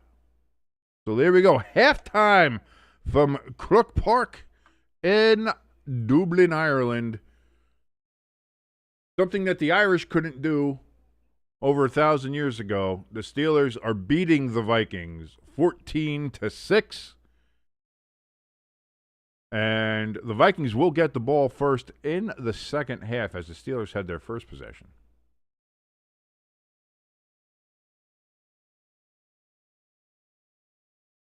So we will see. Let me finish pulling this up. I was trying to do something here.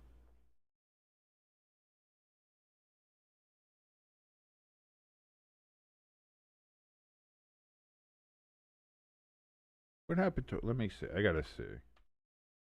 Trying to get something in here.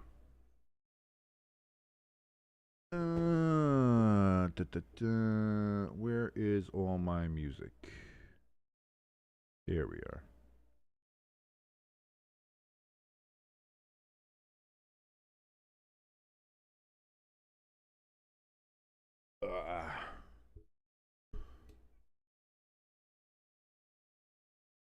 Wait, it just pops up. Ooh, that popped on real loud. That's not what I wanted.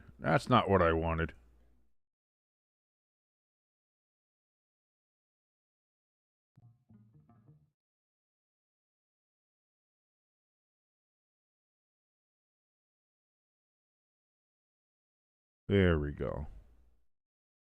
Because that's what I'm going to do. I'm going to take a little break here. I'm going to grab some more coffee. I'm going to get that go. Boy, do I need it. Again, we're still early in the morning here. It's almost 11 o'clock.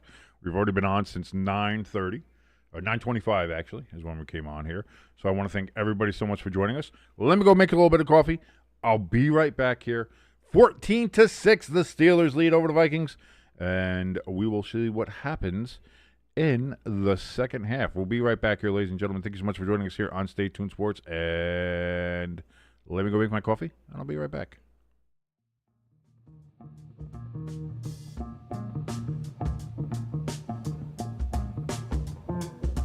Got a little English groove there, baby.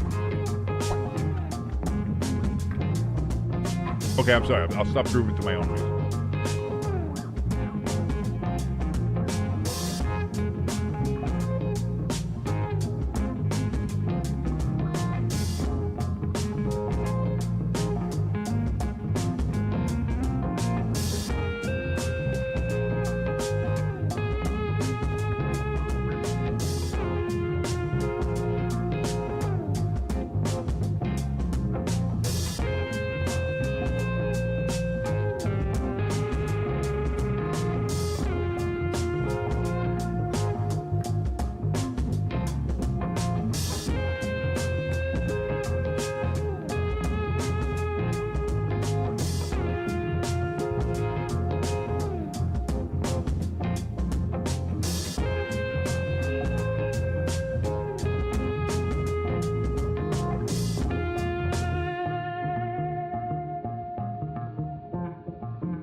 Should have had it on a loop. Don't know why I didn't have it on a loop. Oh well. That happens. Thank you so much, ladies and gentlemen, for joining us here. As we are still in halftime here, the Pittsburgh Steelers 14, the Vikings 7 in Dublin, Ireland. Yeah, ready. Just to let you know, we have more games that we will be doing today. Of course, we have the New York Giants and Chargers, San Diego Chargers of Los Angeles, coming up at 1. Jackson Dart's first game. Let's see how that goes. Then for 4:30, we will have the Ravens and the Chiefs. After that, we will have a little break. Hopefully, it depends on how long that game goes. There we go. English, I can speak it. And then we will also have the Sunday night game, which is the Packers versus the Cowboys. Long day. We got a long day ahead of us, full of football. I certainly hope that you're all ready and that you're all strapped in and loaded up, lubricated, getting ready to go. Next week, we're going to be coming to you here, same time, Minnesota Vikings and Cleveland Browns, this time from Tottenham Hotspur Stadium. Come on, you Spurs! Because I'm a big Spurs fan anyway, so that's kind of cool. But we'll see the Vikings and Browns next week, 9:30 a.m., and we will be right here for that. We're going to be giving you full coverage for these next couple of weeks here. Boy, that field, that playing area in Croke Park is fucking huge, isn't it? Jesus. NFL field looks small and tiny compared to it. Well, they play a lot. They play what? They play hurling there. They play, obviously, rugby. I'm sure they play soccer there, too.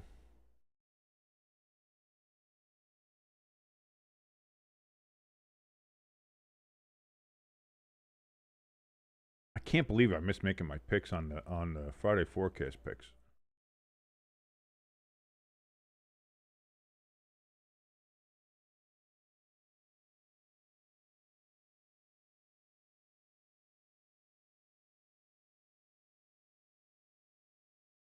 Jackson Dart arriving. Seeing that on the Twitter from Ari Miroff at My Sports Update.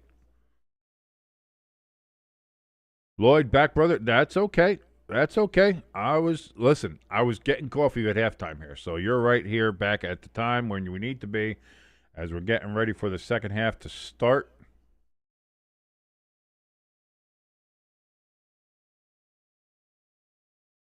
As we see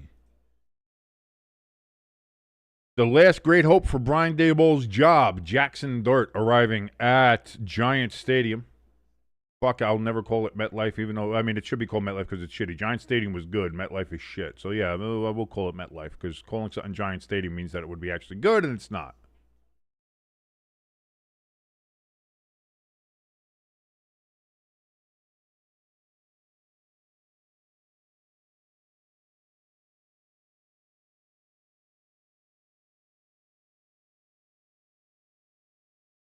Oh, this is a very, look at this. This is an Irish, they have an Irish band there at halftime.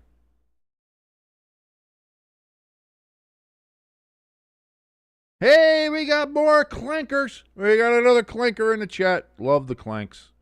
How you doing, clankety clink clank clonks?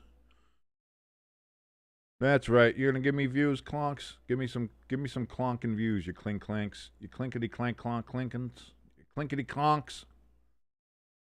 I don't know what I'm saying at this point. It's early. I haven't had enough coffee yet.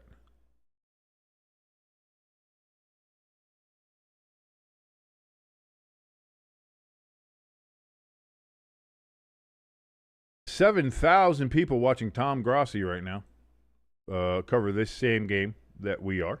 And that's fine. Tom Grossi's great. He does what he does, man. That's what I'm saying. He is fairly good at what he does. And we have two people watching here on our stream, and we thank you two people for watching us. We know Lloyd is one of them. Maybe I think one of the bots is another here. So thank you so much for the two people in here that are watching currently. Thank you. And for our Clinky Clank bot, that's probably the second viewer there. Thank you so much for joining us. It's not discouraging at all. when you see things like that. I probably shouldn't look at that while I'm on the live.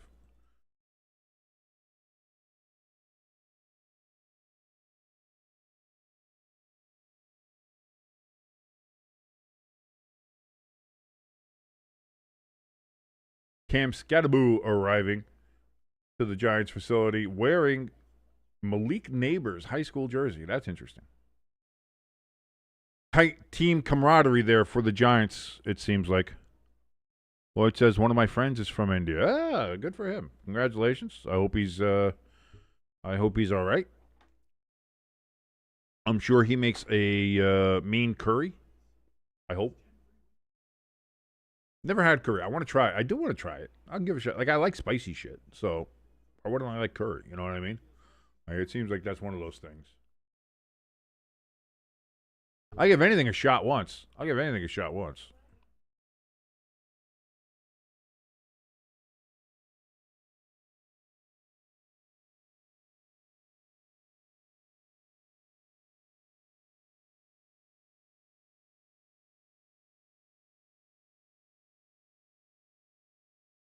Oh yeah, let me look. I do want to look at that. We'll cover some of that too as well. First half stats here, as we see, fairly even on the quarterback front there. Carson Wentz 16 of 20, 154 yards, but he does have one interception. Rodgers 12 of 14 for 165 passing yards, one of which included that super big long touchdown run from DK Metcalf. Jordan Mason there has 9 touches for 28 yards for the Vikings.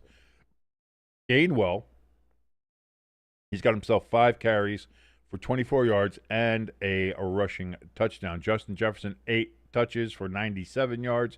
DK Metcalf, 4 touches for 122 yards. And, of course, that long touchdown from Rodgers. Patrick Queen has got a sack. And Redmond from the Vikings, he's got 2, as yes, we have seen Rodgers has taken 2 sacks in this game. And, yeah, so this is where we look at. Where's the team stats? Hold on, let me find the team stats here. Overall, again, not pretty even if we're all things considered. Steelers have 183 total yards. Vikings have 165. The Vikings, of course, have that one turnover, the interception. They could have had 2 easily that could have led to it. This game could be a lot worse than what it is if Jordan Mason doesn't touch that ball while he's out of bounds and they call it a dead ball from that spot. That was very lucky for the Vikings. Vikings have 11 first downs. Steelers have 10. Penalties fairly even. 3 for 26 for the Vikings, 2 for 20 yards for the Steelers. Steelers are 3 for 5 on third down. Third downs are having a problem here with the Vikings. They're 1 for 6. They cannot convert. They've had a couple of opportunities, have not been able to convert on those. 1 for 1 on fourth down, though, so that helps them out. Again, the Vikings have not gotten into the end zone, being in the red zone twice. The Steelers, 1 for 2. And the Vikings have time of possession here and a fairly decent margin, 17 minutes and 44 seconds to the Steelers, 12 and 16 seconds. So interesting to see how the second half goes. Now, again, the Vikings are going to have a chance to immediately come out of the gates and see if they can jump right back into this game.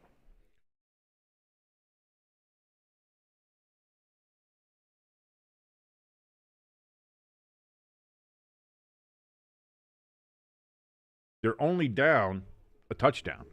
And I don't know why before, because I think I might have still been expecting that the Boswell kick was supposed to be through and that it was blocked.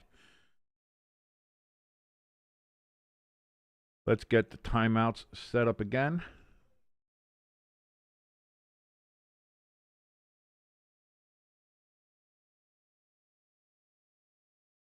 And get ready for the third quarter to start here. Get the number 3 up there. There we go. And here we go.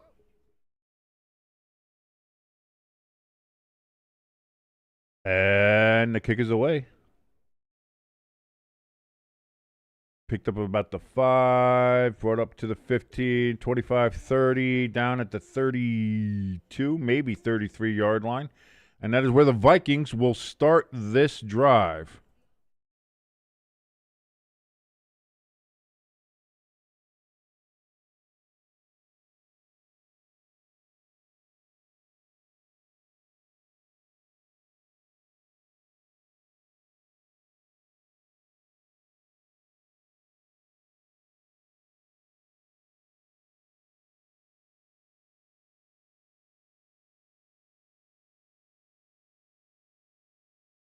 So here we go. 1st and 10. Vikings get the ball, and they get it up to the 35-yard line. So that's a gain of about 3 yards there for Mason.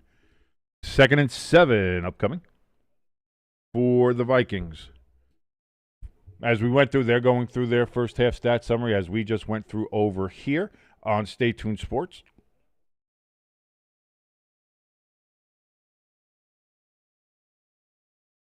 Sun beginning to shine there in Ireland once again. Winston shotgun, takes the snap, back, looks, throws into the backfield, but that's going to be a massive loss.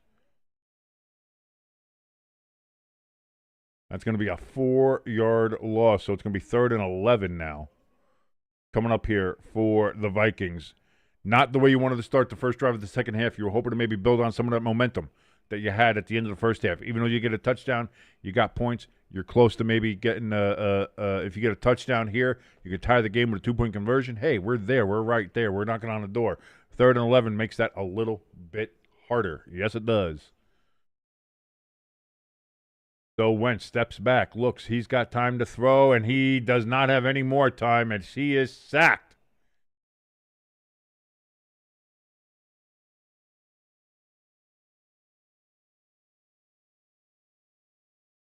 We got a flag. Holding on the Vikings. That's going to be declined because they had the holding penalty. So, but you know what we do here on Stay Tuned Sports. If the flag is thrown, we fucking count it. And that's what we're doing.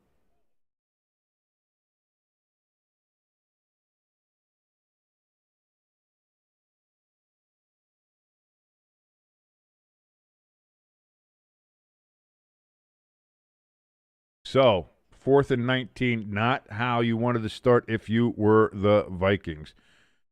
Crafty in the chat. Great to see you, buddy. Thank you so very much for joining us here on this early morning NFL game in Ireland. Boy, Steelers got nowhere on that particular punt return, but they do have possession. And that's where they will start off on this. And again, Crafty, you missed the opening. Maybe for the Giants game. Maybe for the 1 o'clock game, you'll see the nice shortened opening that I have just for you, made it just for you. So there we go. Steelers, they have the ball deep in their own end. Let's see if they can go ahead and add to their lead coming up here. Again, my name is King. This is Stay Tuned Sports. Thank you so much for joining us, ladies and gentlemen. If you like anything that you're watching, please hit that like button, hit that share button. And if you're not already, please hit that subscribe button and the notification bell. Helps us out tremendously here. If you want to help us out in any other possible fashion, which would be fantastic, we have links up in the top of the chat and in the description below. We have links for our donation station. If you want to go ahead and donate any particular hard cash, American currency, or really any currency from wherever you're from, anything that you would want to donate to us would be fine. If you donate more than $100, your name will go into the ticker because right now the leader in the clubhouse is Pecan with $100 donated to the Stay Tuned Sports fund, I guess, just trying to help us out because we're all just poor and dumb and we need your help. So that helps us out tremendously. Thank you so very much. Also, same 2 spots there, top of chat, description below. We have the link there for our merch store. Jackson Dart shirt as in there. That's kind of just a couple weeks old there, but boy, kind of fortuitous for that to be there, especially for today. If you want to go buy that and support old Jackson Dart and the New York Football Giants, you can go ahead and do that. We have a bunch of other shirts in there as well, our 8-bit shirts. More of those on the way as well. Coffee, mugs, banners. We got a bunch of stuff in there as well. Also a link for our Discord, and if you want to go vote for my nephew to be Youth Athlete of the Year and be featured in Sports Illustrated, you can go ahead and click on that link as well and give him a vote. Thank you so very much. Lloyd, why you always gotta lie? Why you gotta be a liar? Don't be lying. Don't be lying to my boy. Don't be lying to my boy. Let me guess, my mic is muted too. You can't hear me at all. This has all been muted.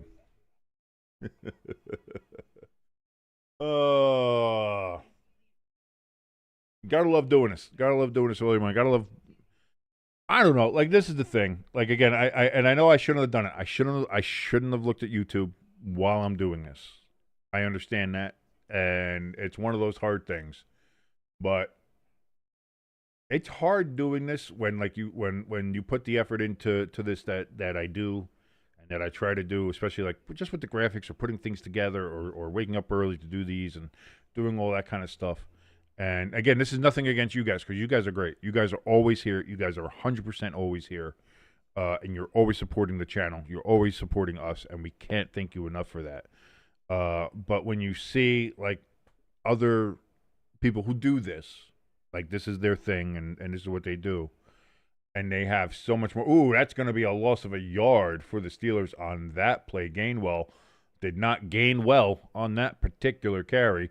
2nd and 11 coming up here for the Steelers. When you see what other, and again, I know comparison is the thief of joy and all that other stuff. Like I understand that.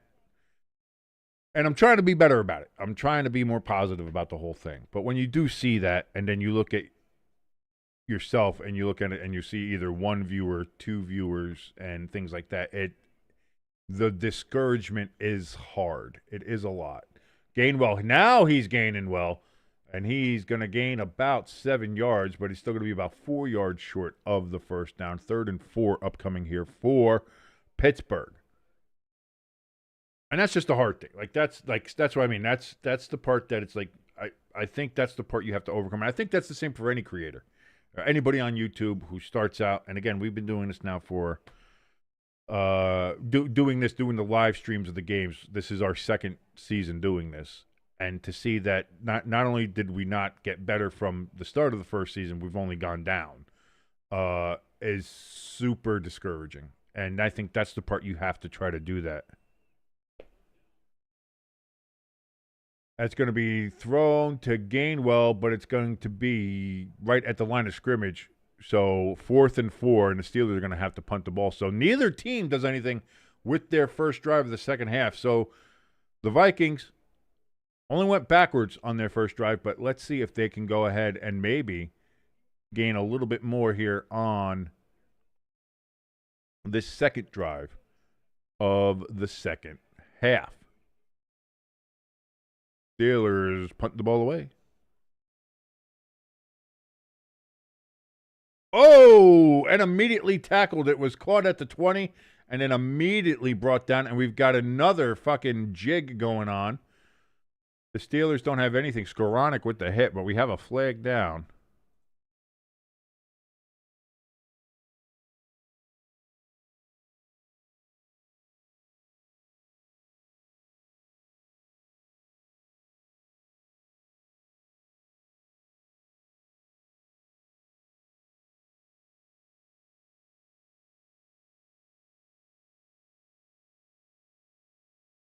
Illegal block in the back on the Vikings. So that's going to move the ball back even further as they go to another commercial timeout. Lloyd in the chat says, don't worry, King. Smaller channels or channels much like yours either are in one of 3 boats. One, they're in your boat. They're doing the same thing that we are, stuck with only a couple of viewers here or there and not really making any progress. 2, view botting, which is purchasing the views and getting just clank, clank, clonkers coming in here to boost their views. Or 3, struggling more than we. It's hard to struggle more than we are right now. There are people who are, I think, would not, who don't put the effort in that I think we do here, and are doing at least better on the view. Like, I don't know. I'm starting to wonder, because I look at other things. I look at my Twitter account. I look at some of the social media that we try to push out there and do things like that, and the views are always so low. Like, there's no views. And then I look at this, and there's no views. Like, I'm starting to wonder, like, is my IP address, like, fucking marked for, like, am I not allowed to communicate with people? Am I not allowed to get views? Like, I don't understand where's the disconnect. How are we not getting views while some of these other channels are? And I know comparison is thief of joy. And I'm not talking about Tom Grossi's one of the big ones. He's been here for 10 years. He's built his fucking thing. Like, I get that. I get it. I understand it. I'm not doing anything about it. Like, I understand that. But I just don't understand, like, when you look at some of the other people who are, again, look like they're just starting out, or maybe just some people who aren't even, like, really putting in. And again, it's just to my eyes, so maybe that's what it is. Or, or do we not have the insights? Like, are we not analytical enough? Do people want more of that shit? Because the problem is too, that, like, that's everywhere. like to be, the super analytical channel and look like, well, look at these stats and this stat says this, that. But if you actually look at it from that, like, you can find that everywhere. That's all over ESPN. That's all over any of the other sports networks. And that's all over every other fucking YouTube channel. All anybody ever does is they try to do deep dives in the stats and they try to do their version of how big, well, this stat and this stat. Everybody's so fucking analytical. And that's it. Like, if I was going to do that, that's not breaking any new ground. That's not doing anything new. And maybe this isn't doing anything new either. Again, this kind of just started out as me just, this is something I always kind of wanted to do anyway. Carson once on first down, goes for Addison, incomplete. It looks like his arm was hit as he threw that ball. 2nd and 10 upcoming here for the Vikings. I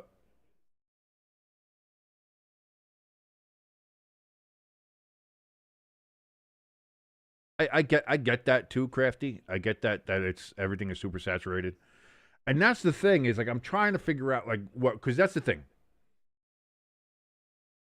I didn't want to be just another analytical channel. I didn't want to be like that because there's so many of those. Like you can go anywhere. You can go to fucking any one of these channels and do that.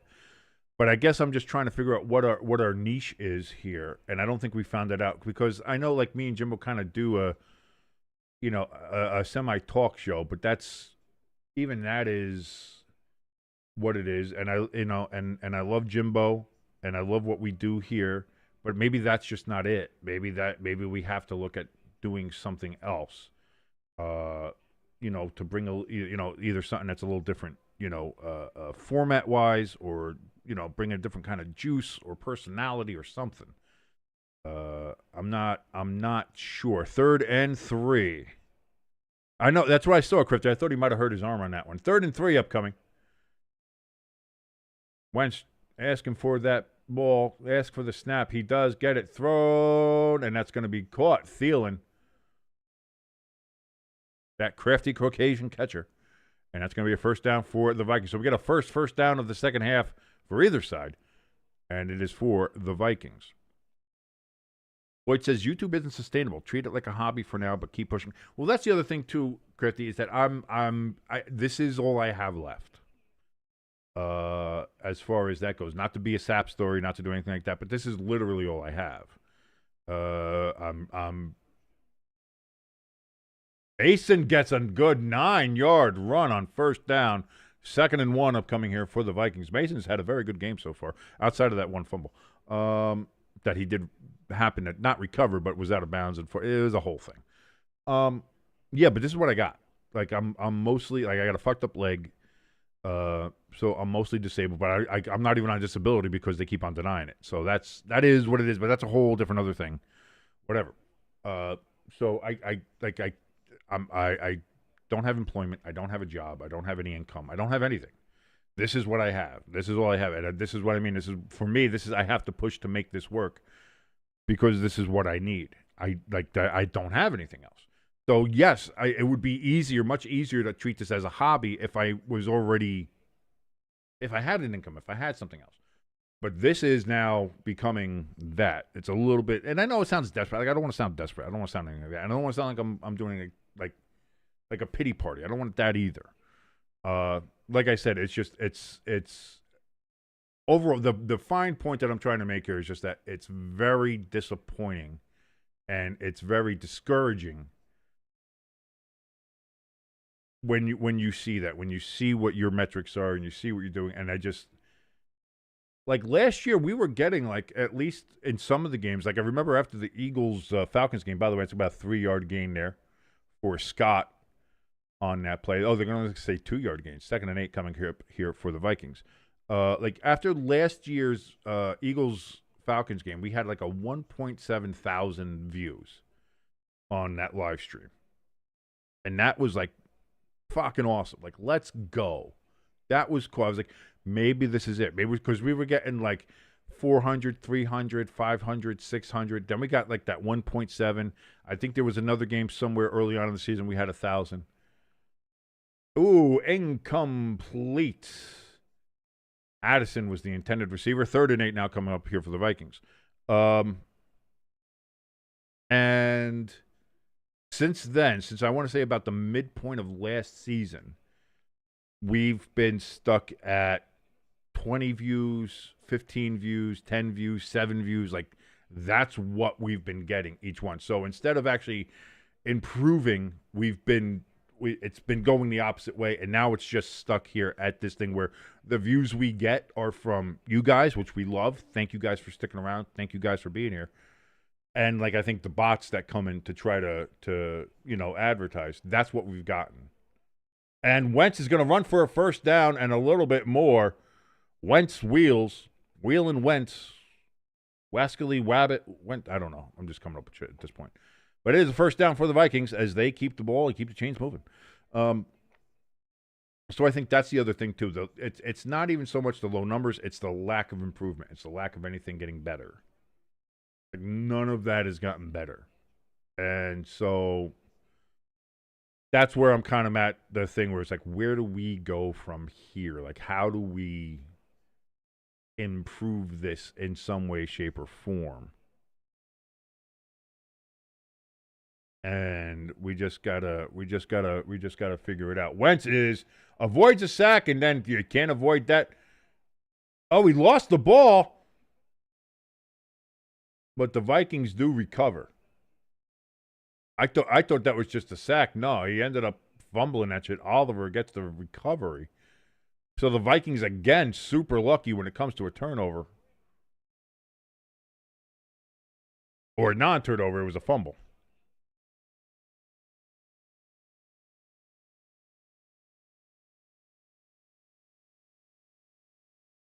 Oh, and Wentz holding his side. Wentz is wincing. And that's not good. I mean, he's already the backup. Fake toss, and Wentz is going to get sacked again on 2nd and 11. And that's going to be another 6-yard loss, 5 or 6-yard loss on that sack.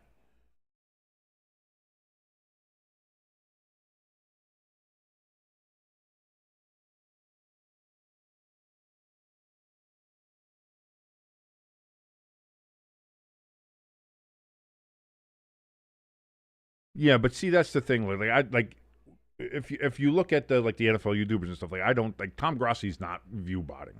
That's I doubt that. Same. I don't think those guys like if you look at it your Grossi's and your Brandon Perners and stuff, and that's intercepted. T.J. Watt gets the interception, and Steelers have it at the 35-yard line. Holy Toledo. And the wheels might be coming off here for the Vikings. T.J. Watt finally showing up in a game, earning that fucking contract he got.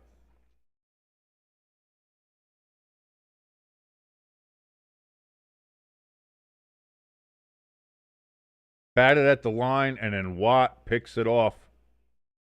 And then he kicks it into the stands, giving a young Irish fan a souvenir.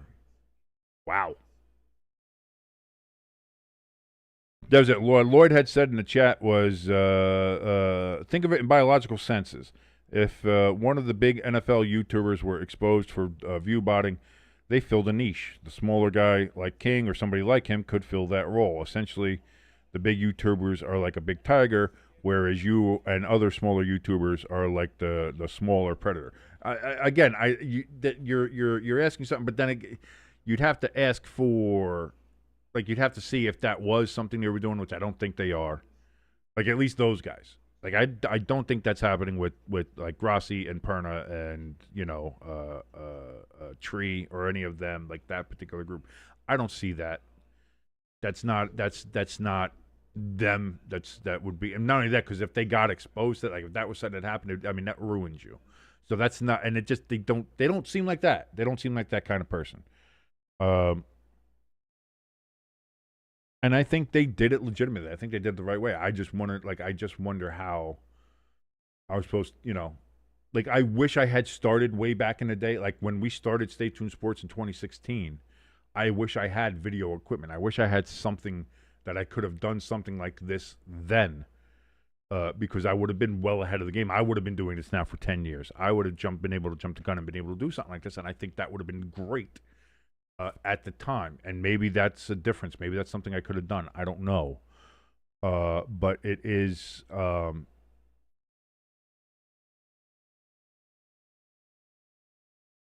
it's unfortunate, and that's what I mean just now. Is like doing this. I understand that it's a bit of a jumping in now where the market is very saturated. Like trying to come up with a podcast now and saying like, oh, I got a podcast. Maybe that's it. Well, again, and that's how this whole started.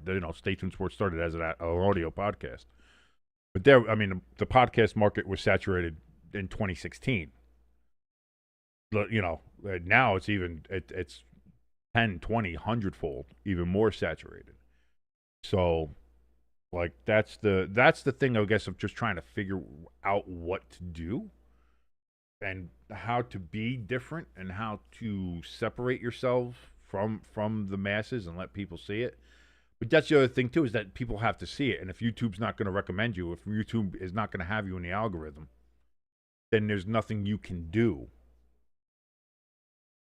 And I guess the only other thing you could do is maybe pay for advertisement, like pay to, pay YouTube to push your channel, pay YouTube to get into the stuff like that. But as I said, since I don't have an income, since I don't have a job, I can't do that. So, it's kind of we're stuck in this fucking cycle.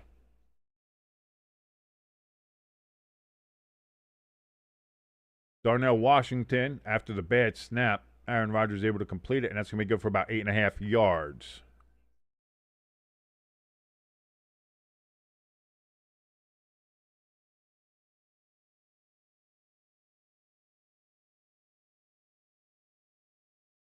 But that's all. See right there, that's the key, and that's what I also try to tell my nephew too, because he plays defensive end. If you can't get to the quarterback, get your hands up, and that's another great example of how that works. Couldn't get to Wentz, but you got your hands up, and now you got yourself a fucking turnover because of it.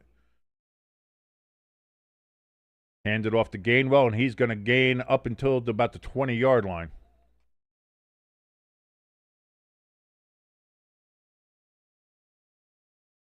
And that's a first down. Steelers moving the ball here, looking to maybe add to their lead and make it a 2-touchdown game again.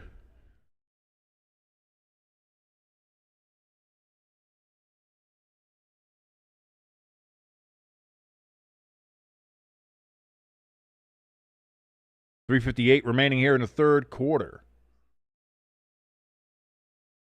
1st and 10. Rodgers goes under center. That's going to be a pitch out to Gainwell. Gainwell to the 20, to the 15, to the 12. Gain of 8 yards. 2nd and 2 upcoming. Steelers being methodical on this drive after the turnover. They got the ball at the 35-yard line after the T.J. Watt interception, and they are now moving the ball.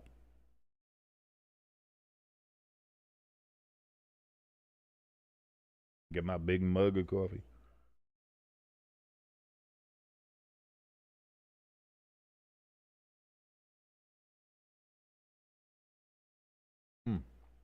Delicious. 2nd and 4. Rodgers under center, takes the snap.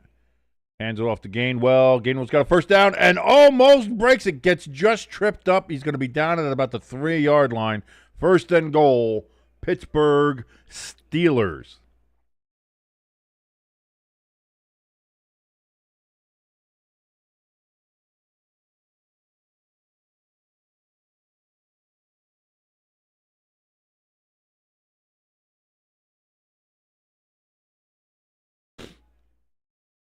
It looks like the Steelers are going to be pulling away here.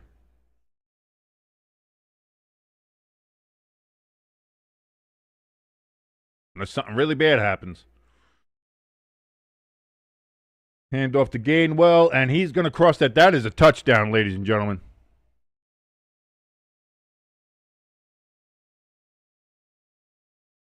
And we are looking down the barrel of another 2-touchdown lead here. 15-point lead for the Steelers.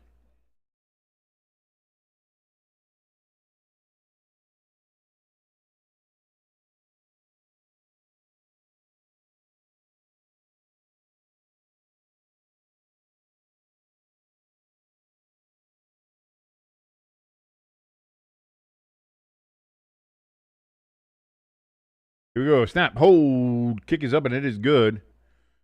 And the Steelers have themselves a 21-6 lead over the Vikings of Minnesota here late in the third quarter.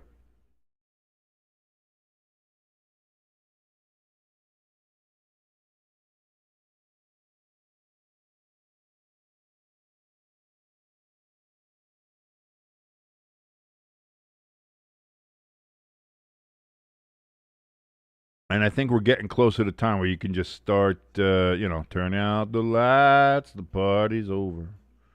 They say that all good things must end. Let's call it a night. The party's over because the Steelers are beating the shit out of the Vikings again.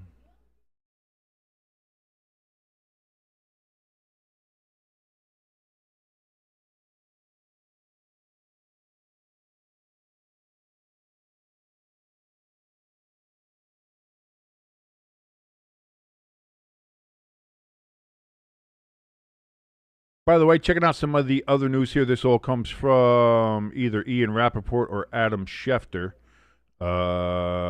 Patriots cornerback Christian Gonzalez is active for today, as is the Bills' right tackle Spencer Brown. Sorry, no, he's actually out today. Bills are without their right tackle Spencer Brown. The Buccaneers, Baker Mayfield, Chris Godwin, and Tristan Wirfs will all be active for this game. For the Panthers, Chuba Hubbard and Tet McMillan, they will be active as well. And for the Eagles, Tanner McKee will be back and be the backup for Jalen Hurts for them. Some more actives today. Derek Stingley, I think we saw that as well. Also, Tetaroya? Is that the Tetaroya McMillan? I don't know. And Bill Krosky Merritt there for the Redskins. He will be active as well.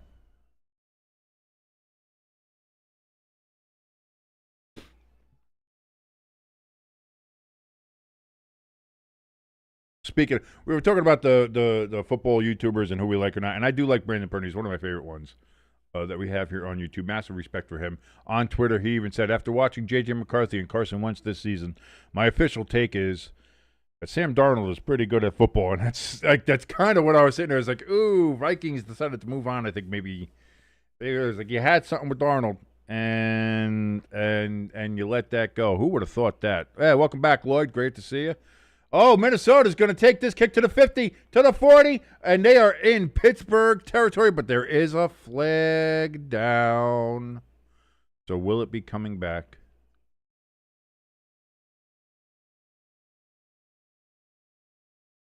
Holding on the Vikings during the return, so fuck that return. It's coming back. Vikings had real good field position. Not anymore.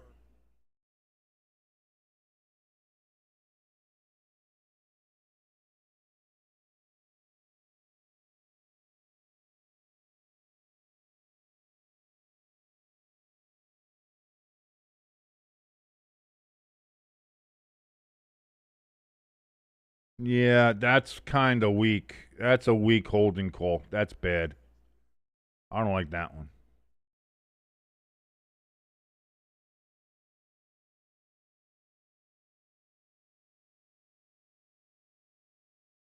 So Wentz back. Just huge ball up for JJ. Incomplete. No flag. Just kind of chucked that up there to old Carson. 2nd and 10 upcoming for the Vikings deep in their own end.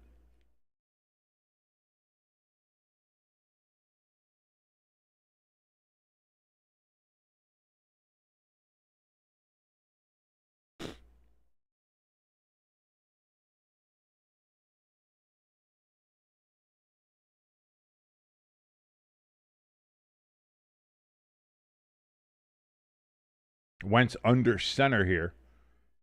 Pittsburgh showing blitz.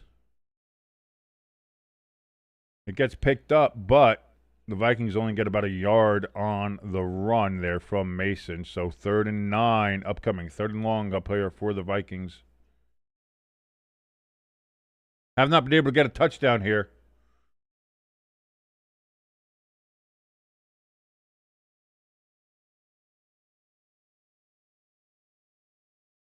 Oh, Jalen Ramsey looks like he might have pulled up with a bad hammy. Oh, no, that's a big loss for the Steelers if that is true.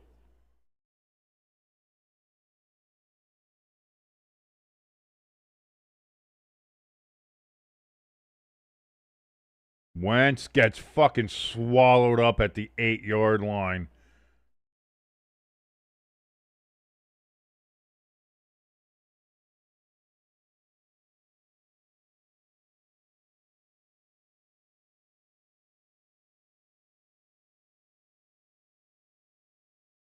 Oof. This is getting ugly. Ladies and gentlemen, this is getting ugly. The Steelers got that swag to them. Lloyd in the chat says, man, the Vikings, man. I know, it seems like, it's almost like playing against a bad Bengals defense and a backup quarterback maybe wasn't the best gauge for where the Vikings were.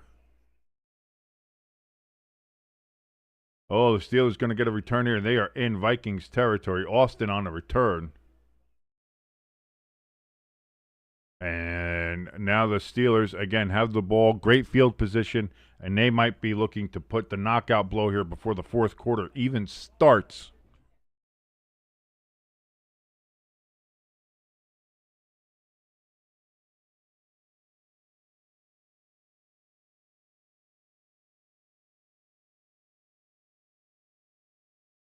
Oh, still trying to wake up here, everybody. I think we all are. Everybody's just trying to do a little bit of a wake up here. 11:43 Eastern Time. So we're about an hour and 15 minutes away from the New York Giants versus the Los Angeles Chargers of San Diego. That is going to be happening right here on Stay Tuned Sports.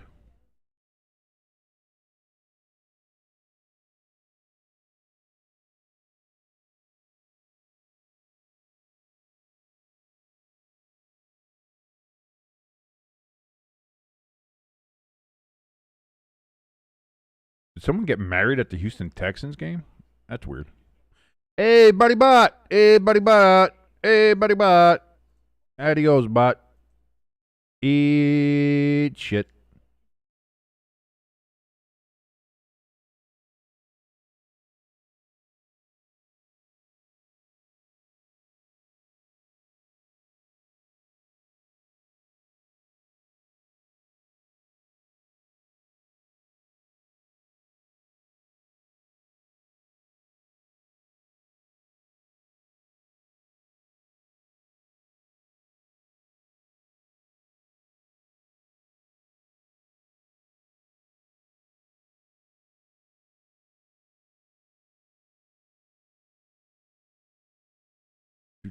Pulling it. Oh, so it's just there. Lloyd in the chat says, "Thank you, Clankers." Yes, thank you very much, bots, for just an extra view on here. So we'll be up to like 6 or 7 or something.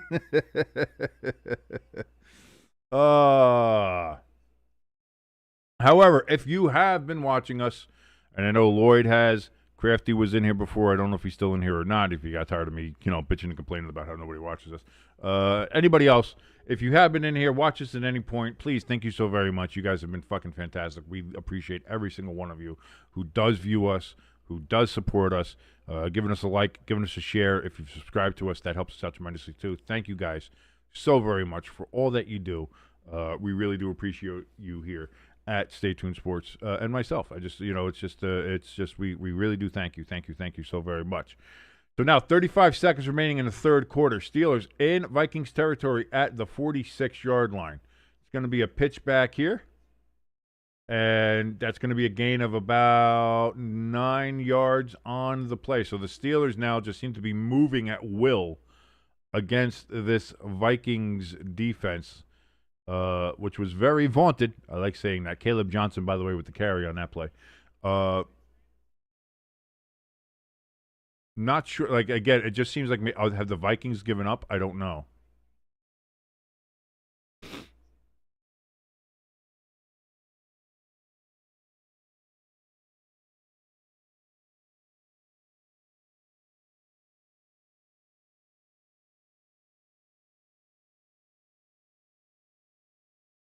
And just like that, that'll be the last play of the third quarter. So you know what that means, ladies and gentlemen.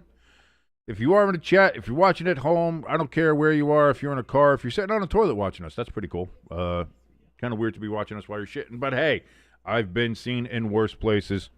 Get the fours up. We are in the fourth quarter.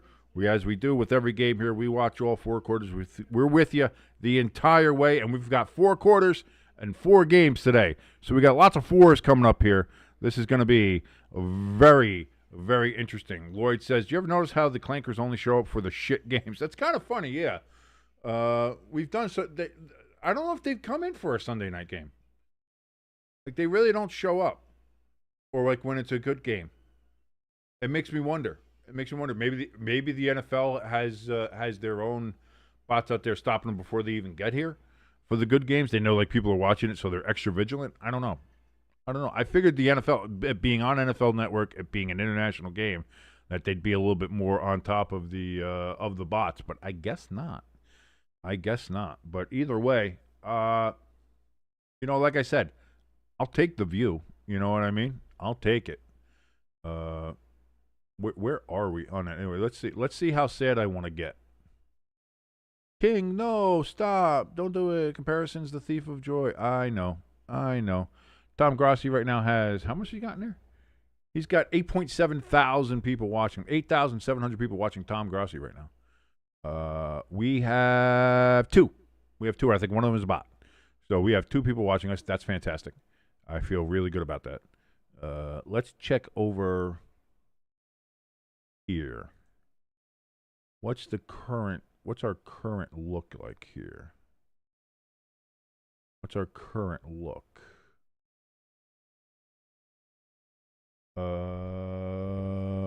2 concurrent viewers. The most we've had is 3 concurrent viewers. And we've had 47 overall viewers. Hey, look at that. We got 47. That's a lot of the Clankers, I think. That's a lot of the Clankers. So thank you a lot, Clankers. You guys are doing fantastic work for us and keeping our numbers up. Thank you.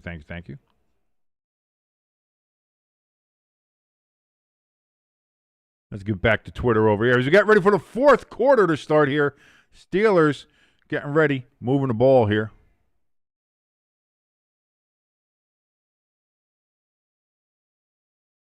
Second and 1. Quick throw, DK Metcalf to the side. He's going to get a first down to about the 30-yard line.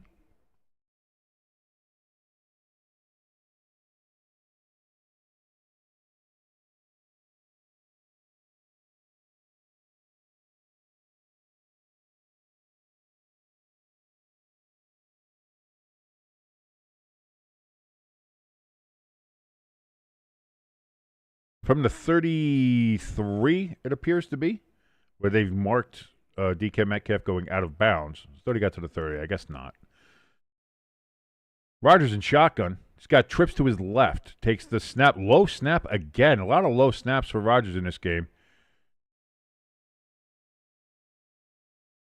Oh, no.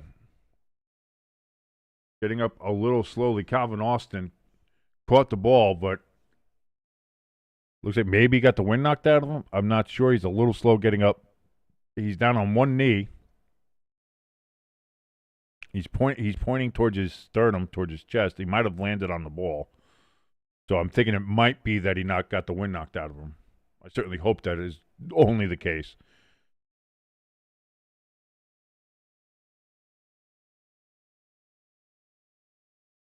Either way, 2nd and 2.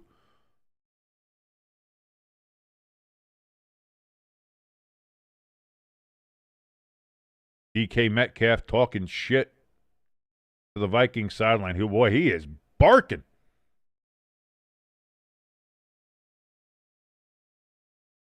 $74,512 people in attendance in Ireland at Croke Park.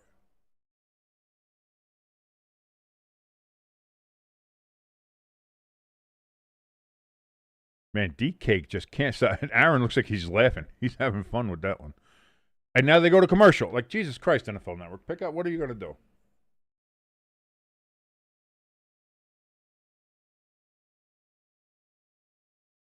I was going to say, I don't have the best broadcast, but I think I could do a little bit better than fucking NFL Network has. NFL Network's been fucking ass.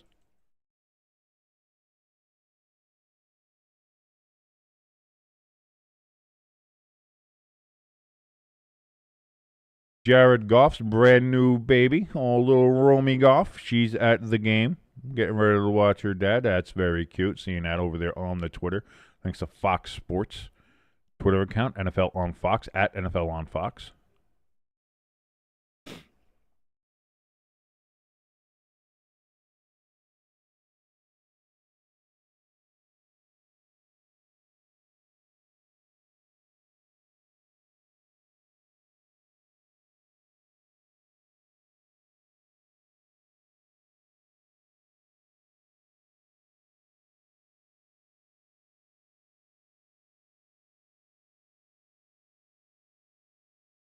I think Jackson Dart takes the Anakin thing a little too seriously. Looking at this picture of him as he's warming up and preparing, like he's got like the fucking Anakin hood on. And he's all in shadow and shit.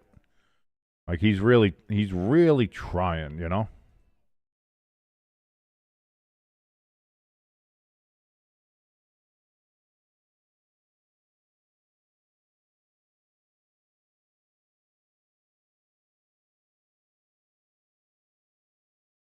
Like see, like I posted the picture in the chat.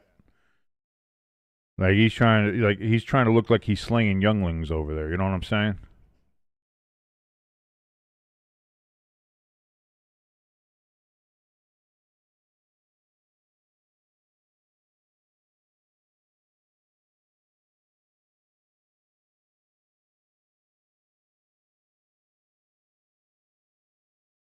I still think the Giants get their ass kicked. I mean, let's not get it twisted. The Giants are probably going to lose this game, but you know, I'm glad that some people get to be excited for seeing Jackson Dart. I guess that's fine.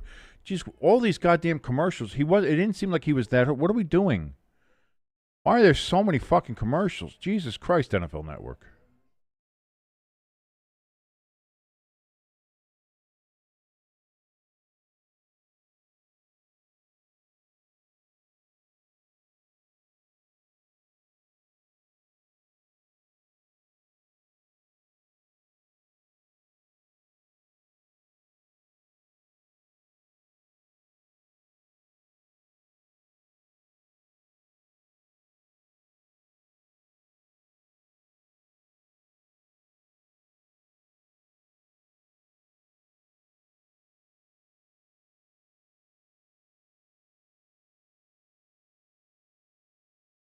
Austin's getting walked back to the locker room here. 2nd and 2 upcoming from the 25-yard line. Steelers, Aaron Rodgers in shotgun.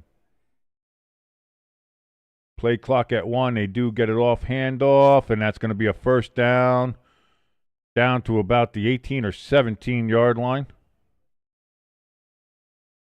Johnson with the carry. He was a little Johnson, but he got deep penetration. That's always what you're looking for. It's not about the size of the Johnson. It's about how deep can you penetrate. And he got there.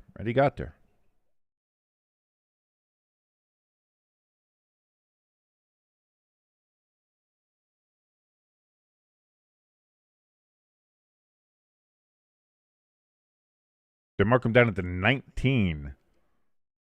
Doesn't matter. 1st and 10. Rodgers under center. Takes the snap. It's going to be another handoff to Johnson. That time, Johnson did not get any deep penetration. About a yard. 2nd and 9 upcoming here for the Pittsburgh Steelers.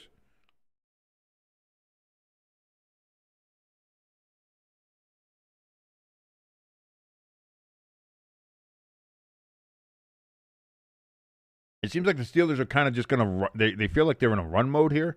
Maybe trying to eat up clock, let that clock go, just kind of end the game, move that clock, move it going, keep it going. Seems a lot like that kind of a situation here right now.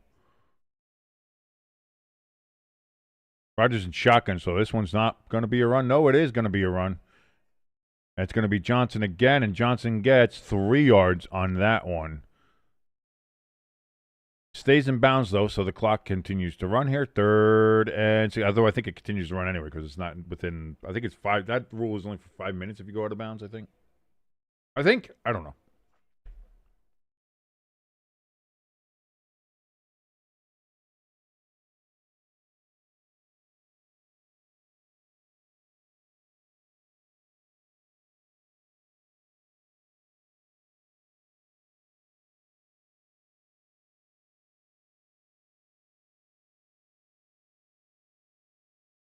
And Rodgers is going to call a timeout.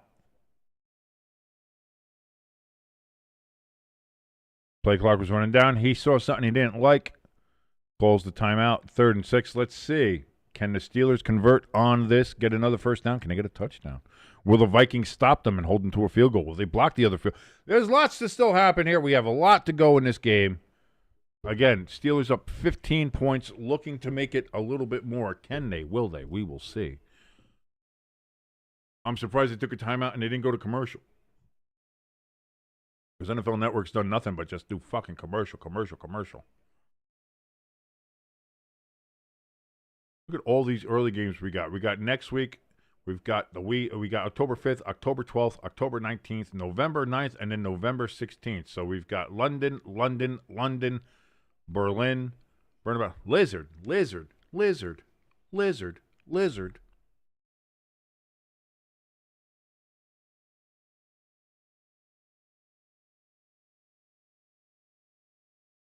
Rodgers in shotgun. Play clock at 3. He gets the snap. Another low one.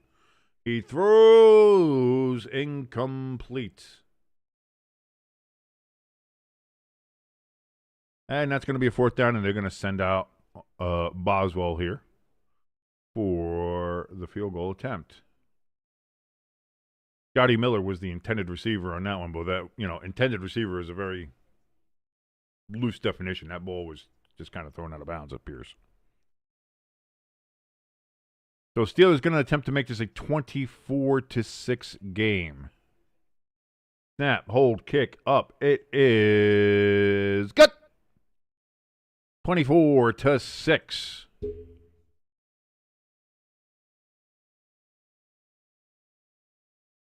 So we've got an 18-point game now. Steelers in firm control. The Vikings are going to have to do something and do it quickly to get back into this game. Otherwise, it is all Pittsburgh in Dublin, Ireland.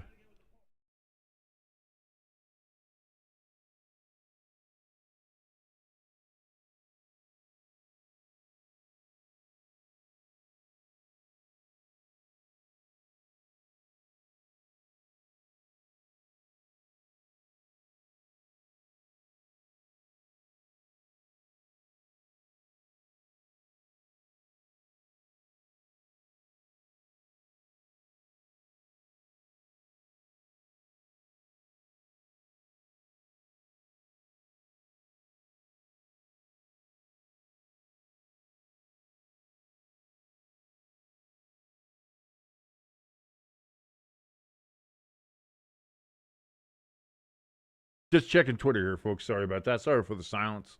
I know dead air is dead air, but that's, we'd have a kind of an empty chat right now. Kind of a boring game. Trying to find ways to talk about this, and I talk about why nobody watches us. That's probably why.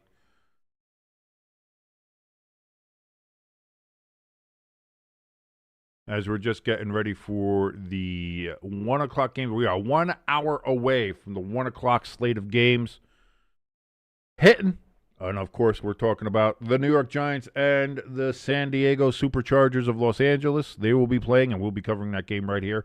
B and Jimbo will be here for that game. We will also have the Chiefs as they try to get it to 500 at 2-2 at home against the struggling, also 1-2 Baltimore Ravens. It feels like the Ravens are going to be coming into that game rather angry, rather mad, and we will see if the Chiefs can hold on to a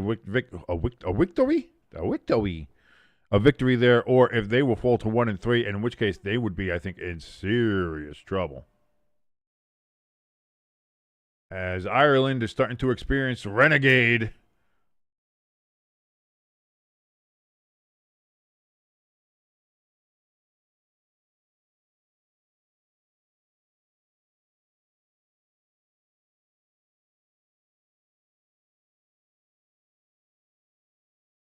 And kickoff. Vikings get it about the 2-yard line. They're at the 20, at the 25, down at the 30, and that is where they will start with this particular drive to try to mount a massive comeback here, but they got to do something quick, and they got to do it now.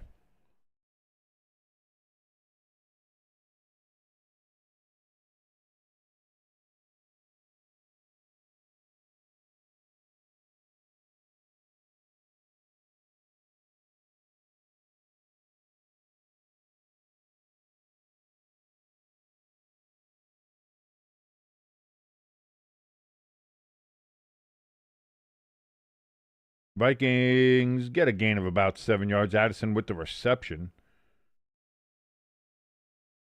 Wentz looking a little worse for wear. And I would imagine so. They seem to have been, they've been kind of getting fucking knocked around a bit here.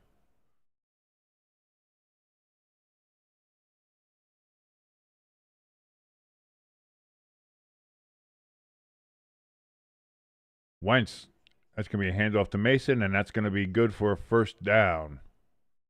About the 41-yard line for Mason. 10:30 remaining here in the fourth quarter with the clock running. Thank you so much for syncing along with us and watching. If you are, thank you for supporting the channel.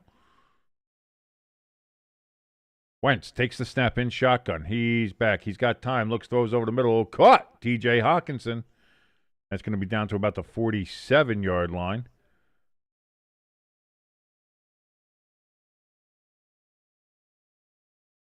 Could be 2nd and 4.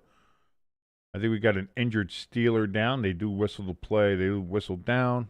Stop the clock. Stop the play. Do all that stuff.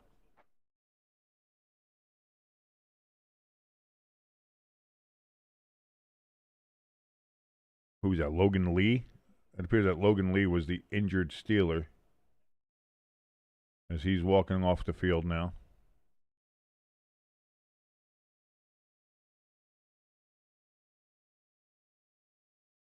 Nope, that's not Logan Lee. Is that Hayward? Oh, that's Hayward.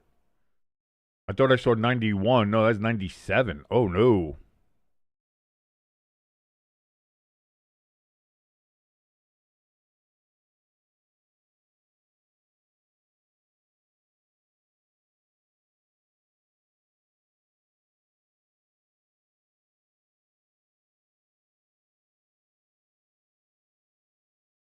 Wentz empty backfield in shotgun.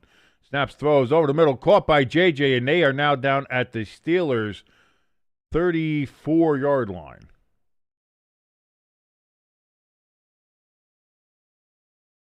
Vikings huddling up again here. This is what I'm talking about. They probably should go faster. This should probably be a no huddle. Right, get up to the line, keep the pace fast. They're going to mark it at 35, not to 34. 1st and 10. Man in motion. Play action, throws into the ground, and Wentz gets hit again on the ground. Wentz is in a significant amount of discomfort. We can see that now. He is bending over. He's holding his side. He's holding his ribs. He's very not comfortable, as we can see this. That's the best way I could put that as far as not comfortable. Some might say in pain. Maybe, perhaps, but he's a football guy, so we'll say discomfort because it sounds cooler.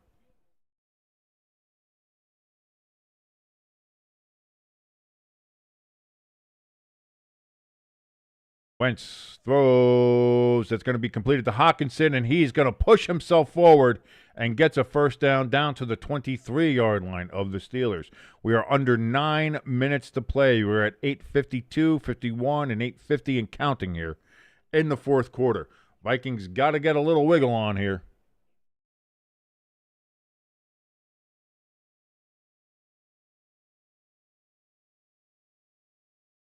Three possessions down. Hawkinson again. About a 5-yard gain. He gets lit up.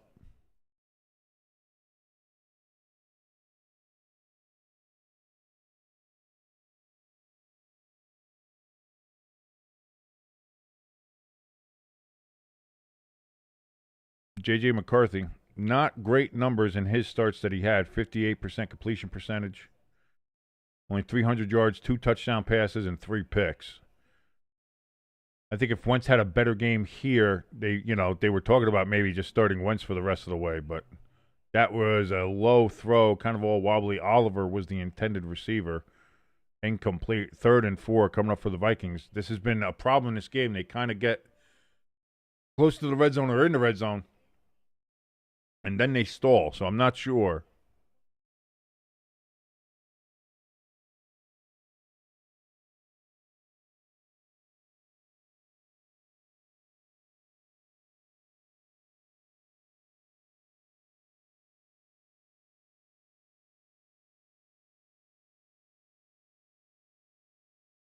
So here we go, 3rd and 4. Wentz in shotgun, again, empty backfield.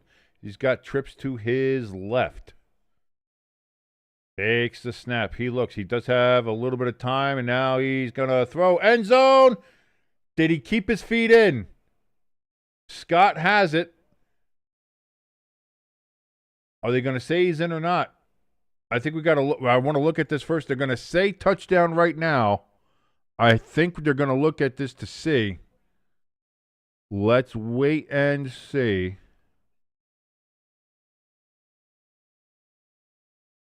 When does he have it? That's a good one. I think that's good.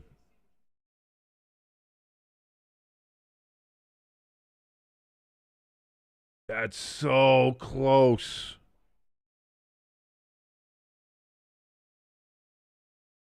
Let's see. This one might be a better view. I think he's in. Yeah, I think that's a touchdown.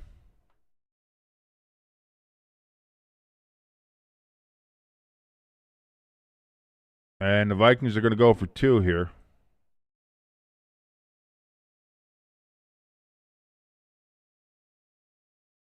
JJ in motion. Takes the snap. Wentz looks. Throws. Caught! And it's good. Naylor nails her. And he gets it. So we have a 24-14. We have a 10-point game now. 2-possession game. Touchdown in the field goal game. Vikings not dead yet, ladies and gentlemen. They are not dead yet. Can the Steelers get a long, sustained drive, maybe a scoring drive, and put the nail in the coffin? Or will it be a 3-and-out, and the Vikings get a chance to remain in this game there at Croke Park in Dublin, Ireland? We will find out. Coming up after more of these fucking commercials.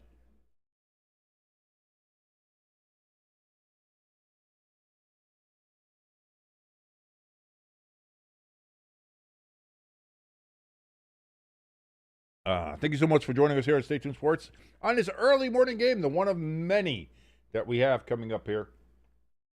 Of course, the next 3 weeks it appears that we will be having London game, Lizard. So we'll be joining you for that. Then, of course, there is one in October. Was that October 9th?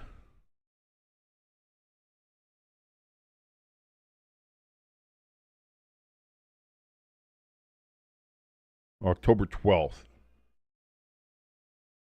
And then there's another one in November.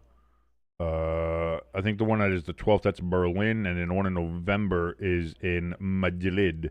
So we've got nothing. What do we got? Because we got September, and then because there's there's today. That's the one London. There's the 5th, 12th, 19th, and then 26th. So I think it all goes. Is it all? I think it's just all the next weeks. Yeah, and then November 2nd. Yeah, so that's it. So for the next fucking foreseeable future, we have early games for everything. I thought that might have been off, but yeah, that was yikes. Lots and lots and lots of football to be played.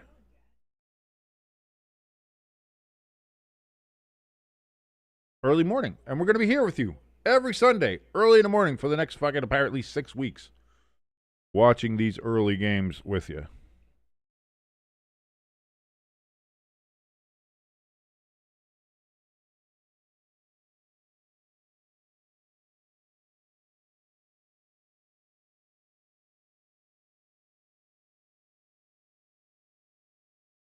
And let's see what we got here. Good morning, Peppa Jack. How are you? Beautiful.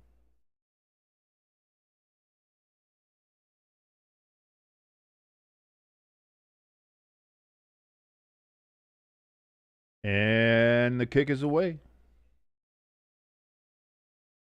Steelers get it at about the 10-yard line. Return it up to the 30, to the 35. It looks like that was where Gainwell was, and that is where the Steelers will take over.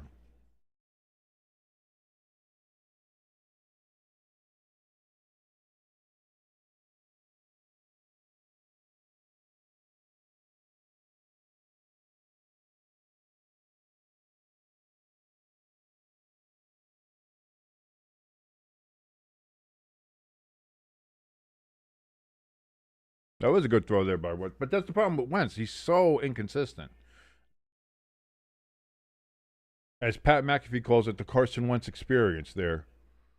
So here we go. Aaron Rodgers under center. Might get a heavy dose of running, and Gainwell, he's going to get a first down and more. Gets it up to the 49, maybe 50-yard line, depending on the spot. Looks like they're going to give him the 50. First and 10, Steelers. And I think that's what we're going to see here from the Steelers. Heavy dose of Gainwell, heavy dose of running that clock. They're going to be a couple of clock suckers here.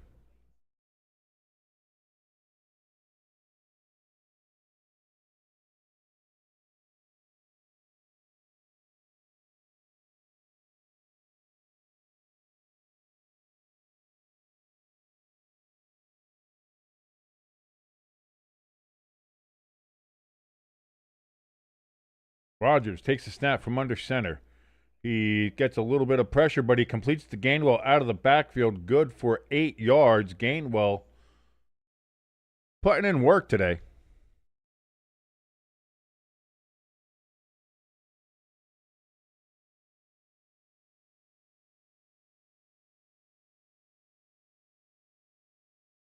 Gainwell, 11 carries, 57 yards, 2 touchdowns, averaging 5.2 yards per carry.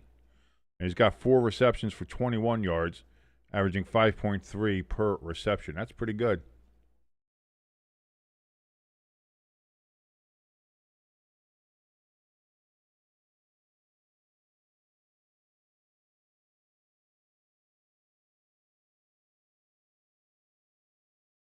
And Gainwell gets another first down, speaking of that. So,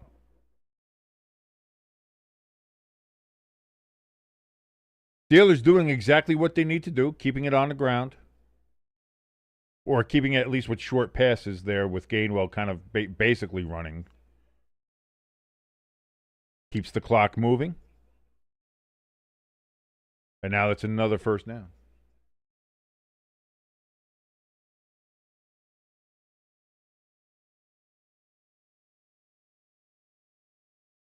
Oh, they didn't give him the first down. It was a 3rd and 1. And the Steelers did a quarterback sneak here. And now we've got some pushing and shoving. And now we've got flags. And now there's another flag. The ref had to throw her hat.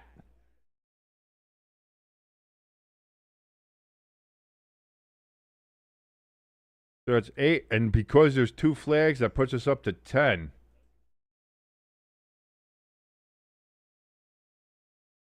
Let's see what's going to happen. Let's see what happens here.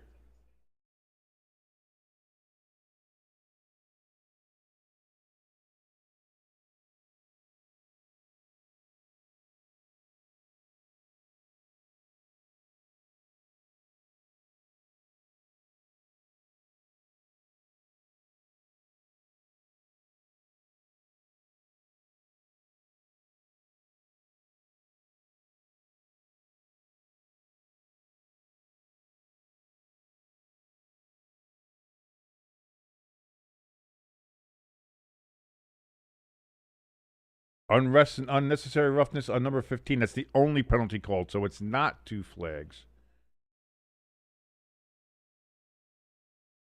So I don't know why the extra hat was thrown. Maybe they decided to take that back. I don't know. But there we go.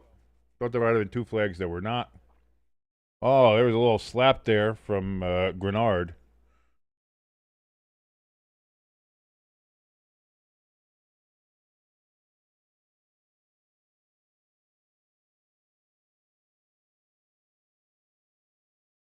But either way, 1st and 10, and plus that's an extra 15 now for the Steelers. So this is about all she wrote here. The Steelers are now well within field goal range.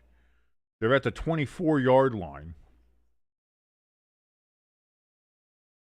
Clear running formation here, and it is indeed another handoff to Gainwell. And Gainwell's going to break it loose down to the 9-yard line. And that's going to be 1st and goal for the Steelers. Under 5 minutes to play now, and I mean the Steelers could kneel on it 3 times and then maybe go for the 4th down. Like whatever you want to do, it seems like they're going to be able to do that. What was it? The pump stuck?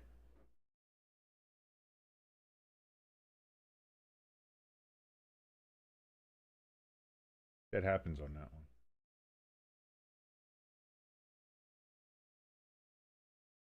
Step up.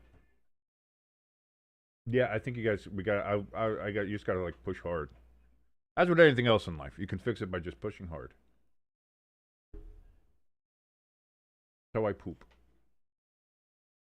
Doesn't work. Just push hard.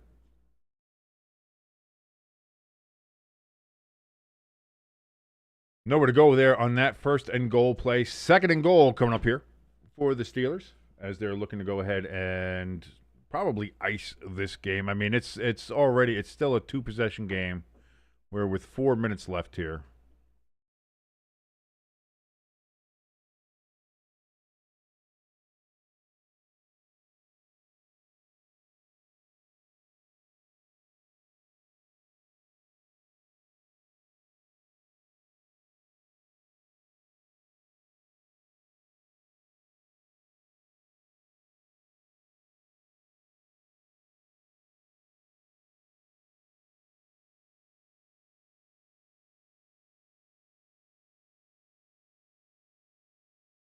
Metcalf has had a huge game today. As you can see, 5 receptions, 126 yards, and a touchdown.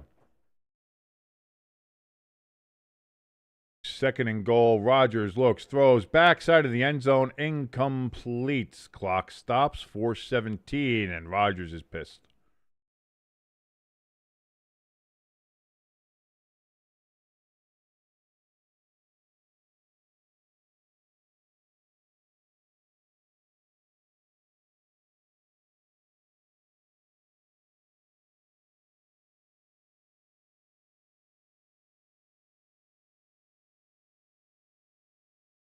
You testing out the pumpkin whipped cream, Pepper Jack? I just heard that. I heard the whipped cream go. I'm excited. I'm excited for you. I'm excited for that. Who doesn't like pumpkin whipped cream? That shit's delicious. Welcome to the floor. Caught over the middle. It's going to be just about 2 yards short of the goal line. Fourth and goal. Oh, Rodgers tells him to get the field goal unit off the field, says Rodgers. He says, fuck you, Tomlin. He says, I'm staying on. And now Rodgers is coming. And they're going to get in a yelling match. There we go.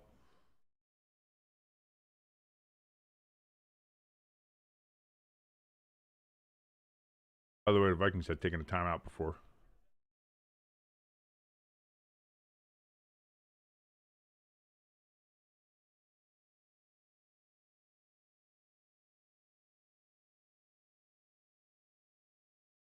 The Vikings take another timeout there with the clock running down.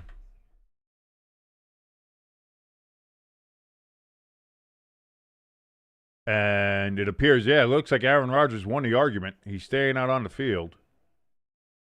Rodgers is having visions back when LaFleur took him off the field for a field goal in the NFC Championship game. He's like, nah, leave me on there.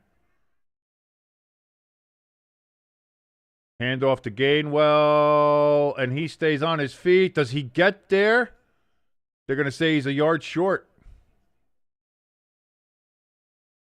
So the Vikings take over at their own 1-yard line.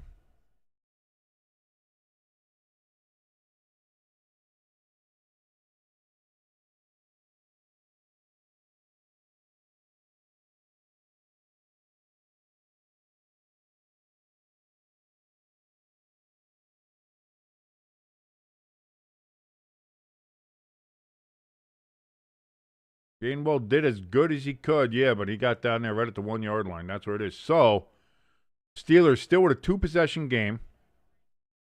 Still with about 4 minutes left to go. 4:09 remaining. But the Vikings have to go 99. They got to go a Gretzky amount of yards here. They got to pull a Gretzky here. Wentz in his own end zone. That's going to be a handoff to Mason, and Mason's going to get it out to the 6. And that is where he is stopped. Vikings only have 1 timeout remaining, by the way.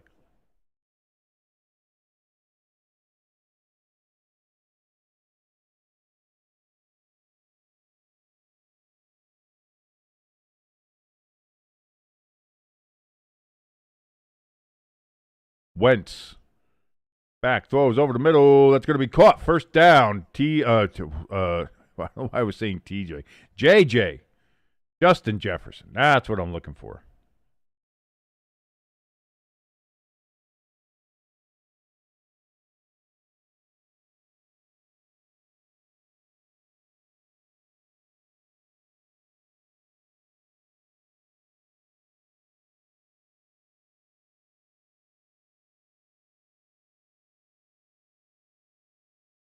And we get an injured Steeler on the ground. Eccles.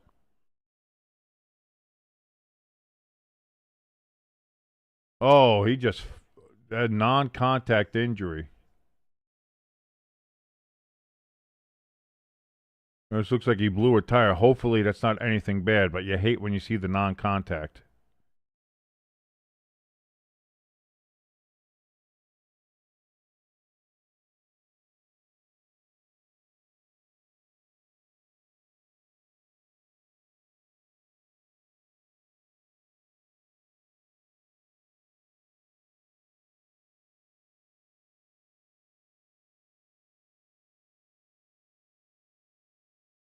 Let's see what the old Twitter is saying. Just talking about the Vikings getting a big stop. Let's see.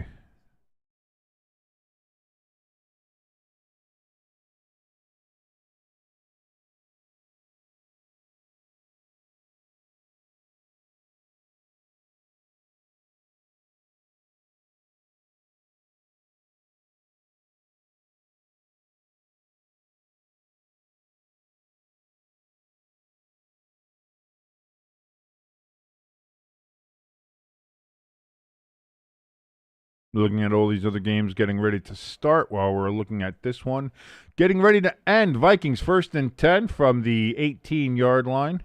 Wentz back, looks, throws, deep ball, wide open. Is Addison at the 40, at the 30, at the 20, at the 10, down to the 1-yard line.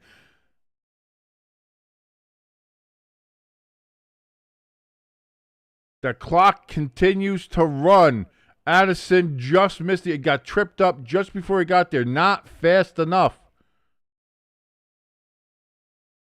He was wide open.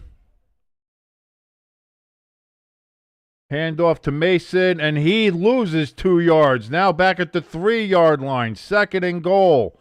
2:43, 42, 41. That clock is ticking. Vikings losing precious time here.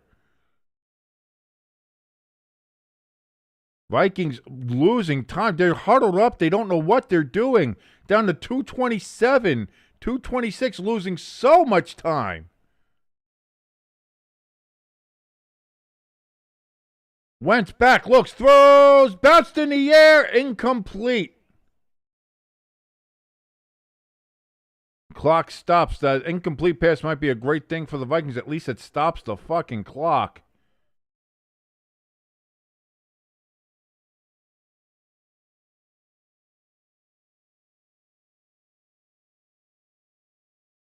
So what is it, 2:16, 2:14 remaining here in the game?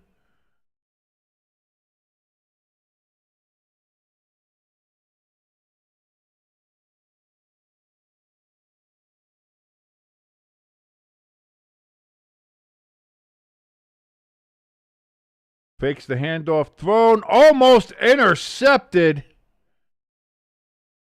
Thornhill almost gets the pick there for the Steelers. 4th and goal. Will the Vikings go for it, or are they going to kick the field goal? Because you need both.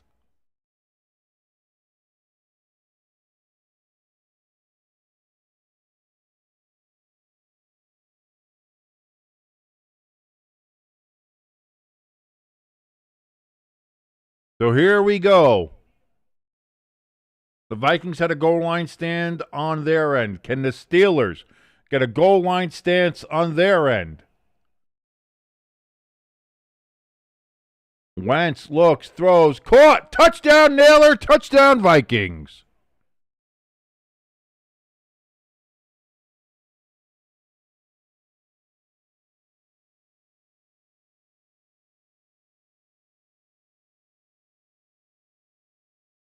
So with 2:08 remaining, we've got a game.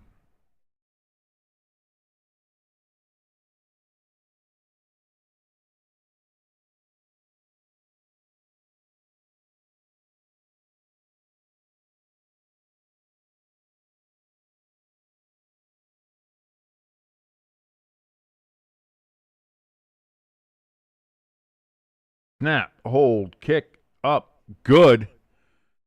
And just like that, we have a 3-point game. Vikings have to go for an onside kick. They only have one timeout left, plus the 2-minute warning. That's not going to be enough. I don't think you're going to trust your defense in this particular situation.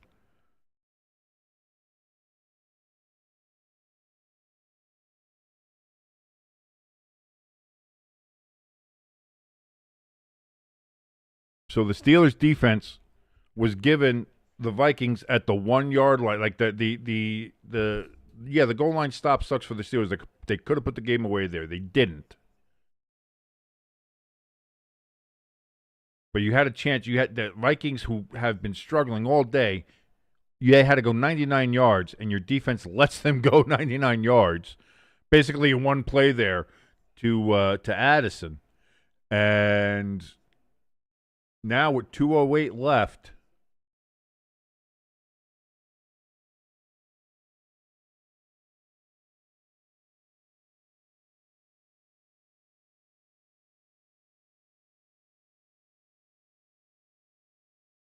so here we go. Vikings going to try the onside kick here. Oh, why do I still have the possession arrow on the Steelers? See, again, I make fun of NFL Network's graphics, but my graphics are not much better. So here we go. Onside kick time. It's got to get to the 45-yard line. And, of course, they got to recover it.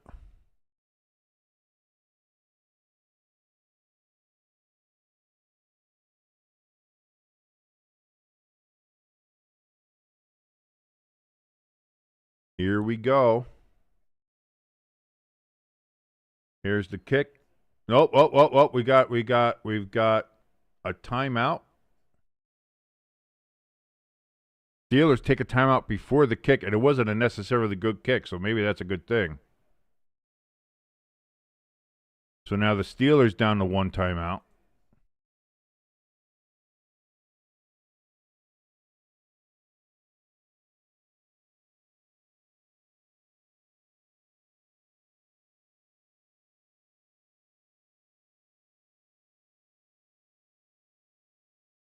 Big drama. Big drama in Ireland.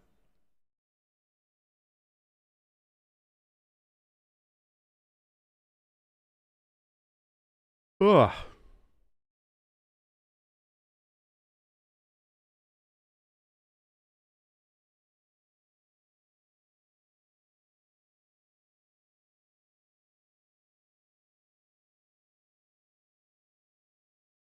So now we're going to try this again. Here we go. Vikings set up for the onside kick. Will this one be a little bit better? Nope. There's no bounce. There was no nothing. Steelers get it at the Vikings 49-yard line. That was just do we not practice onside kicks anymore? What the fuck was that? That's fucking terrible. It's like more of a squib kick than an onside kick. Jesus Christ, dude. Get better. Get good. Get good.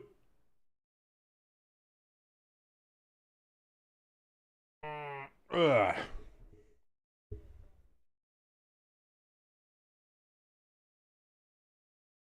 So now from the Vikings 49-yard line, Aaron Rodgers under center. Snap, hand off, and Gainwell gets about 4 yards down to the 45-yard line, and that's going to be the 2-minute warning. The Vikings can only stop the clock one more time. Can they get another shot? The Steelers, they're going to have 2 downs here, second and third down to get 5 yards. They get a first down, game's over.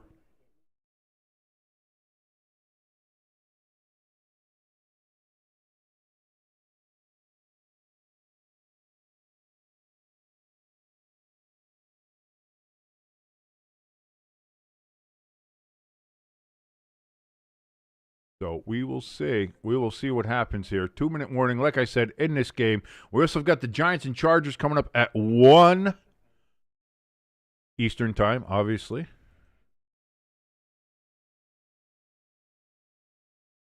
Let's go ahead and start getting things ready for that one as we are still here for this one.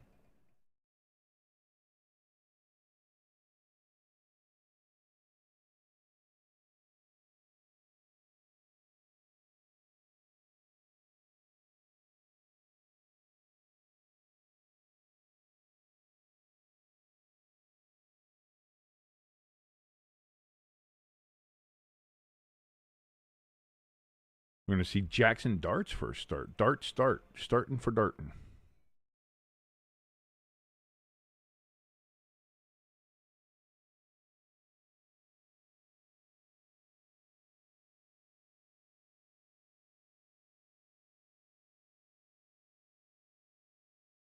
All right.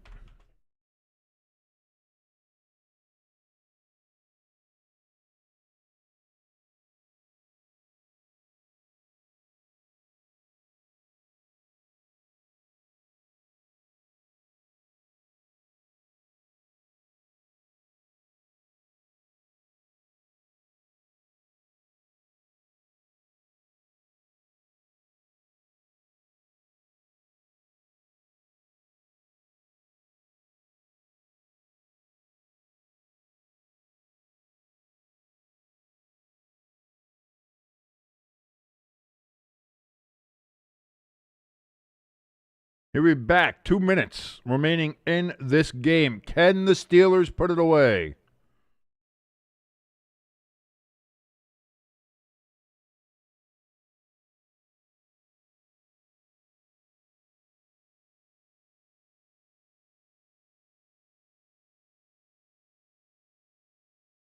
Stop with the Sweet Caroline stuff.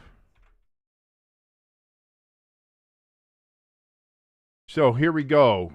They're going to officially 2nd and 6 is the mark. Rodgers, it's going to be another handoff to Gainwell. He's trying to get to the outside. He gets to the outside, but he's short of the first down. It's going to be 3rd and 2, 3rd and 1, depending on the spot.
So now the Steelers take a timeout before the 3rd and 1 play, 1:52 remaining.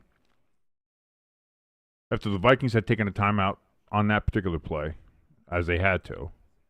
So no timeouts remaining for anybody.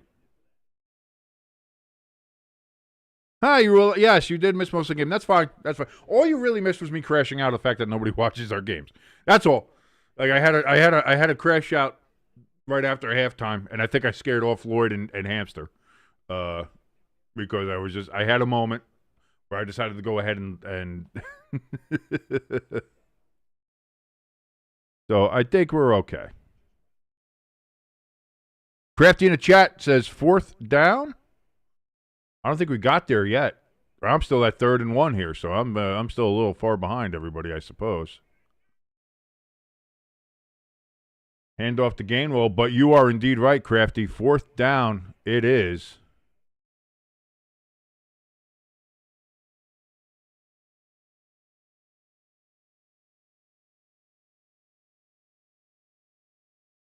Tone Diggs from the Pat McAfee Show, big Steelers fan, says go for it. That clock is ticking. That clock is ticking. The clock is tick, tick, tock, tick, ticking.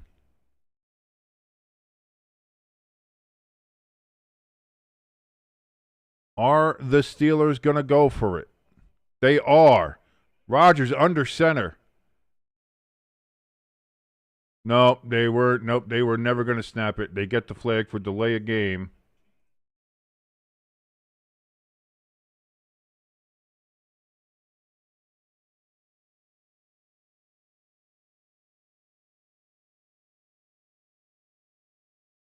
So again, that seems to be, we saw this the other week with the Broncos against the Chargers, where, like, yeah, they were in their end, but if they get a half a yard, the Broncos could have just, like, run the clock out and won the game. Instead, they punted it, and the Chargers were able to get a game-winning field goal at the end of the game. This feels like that kind of situation where, like, the Steelers, like they're saying, they can get a half a yard and you end the game, and the Vikings never possess the ball again. And now the punt goes all the way out of the back of the fucking end zone. The Vikings get it at the 20-yard line. They have 101. They have no timeouts. But all you need is one hit to Justin Jefferson or one hit to Addison, and you're in field goal range. Like, this seems like a real, like, that. I think it's riskier to not go for it there than it is just to go for it.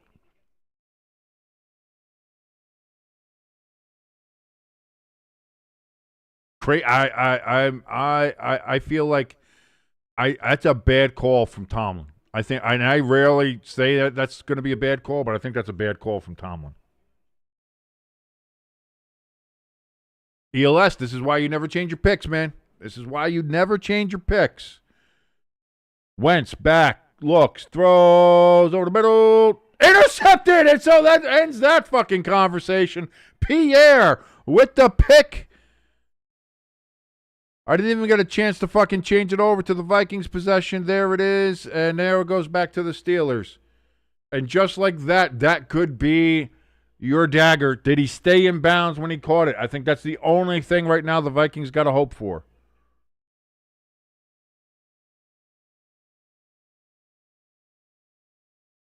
Let's see.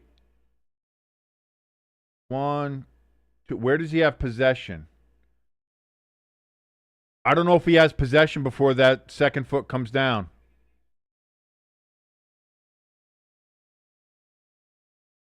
I don't know. We have to see the angle from the sideline. This one might be good. Doesn't have it. It's hard to tell. We need one down the line because Naylor's in the way.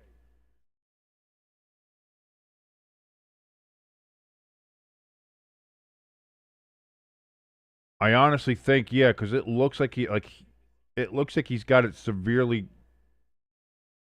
But where's that fucking right foot when he has it? We gotta really see.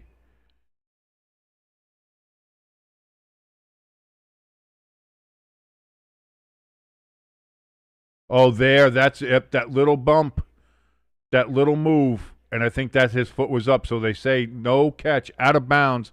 Not Steelers ball, not an interception. Vikings get a fucking break.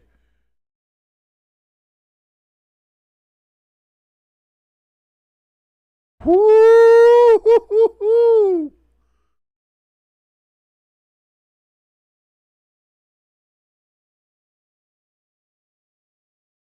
Because that was it. If that didn't bobble at that last second, that would have meant that his right foot was down before it came up off the ground. But because he bobbled it, only his left foot was down, and then the right foot came out of bounds. So that's actually the correct call. It really did look like that, but wow. Wentz gets another shot, throws, and that one's off the fingertips. And we got a flag down. Xavier Scott, again, the intended receiver.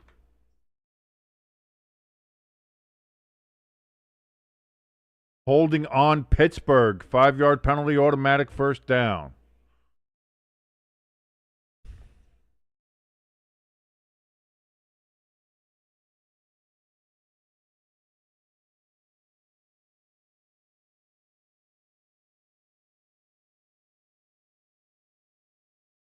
So here we go. 54 seconds. No one's got a fucking timeout. First down and 10 from the 25 for the Vikings. Looking to get at least in the field goal range. If they get a home run ball, you can get a home run ball. And with Justin Jefferson and with Addison, you can get those. Wentz keeps his balance after getting pressure and then takes a sack, which you can't. You have to get rid of the ball. There's a flag, though, that might be offsides on the Steelers. And it was indeed. T.J. Watt was offsides, and it did look like that. I thought it was from the look of it. I didn't see a flag initially come down, but it did. So that was offsides on T.J. Watt. That's 1st and 5 now. So the Steelers just... Yeah, that's offsides. That's very offside. So now from the 30-yard line, 48 seconds remaining. Wentz takes the snap. Back, throws. That's going to be caught by Scott, and that's going to be a first down, and he's out of bounds. 43 seconds left. Clock stops.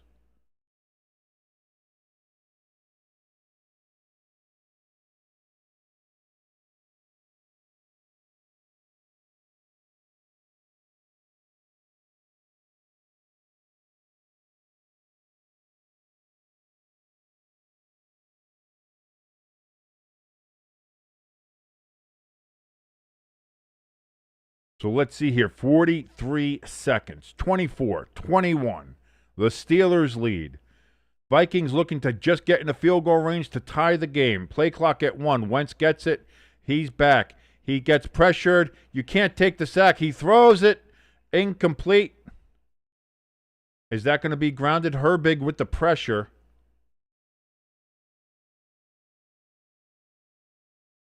They are going to throw the flag for intentional grounding.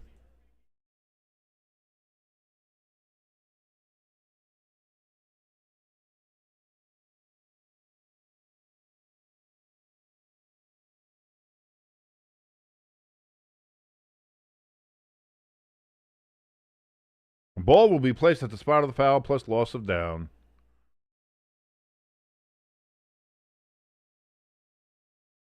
So with 37, now a 10-second runoff because of the penalty. So 27 seconds remain. 27 seconds.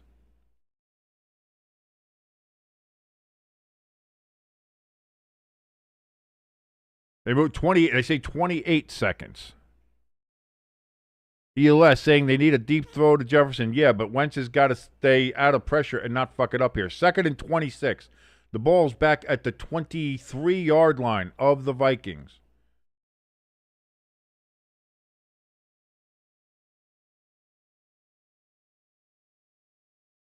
Wentz takes the snap, back, looks, throws over the middle. It's going to be caught by Hawkinson, but it's over the middle.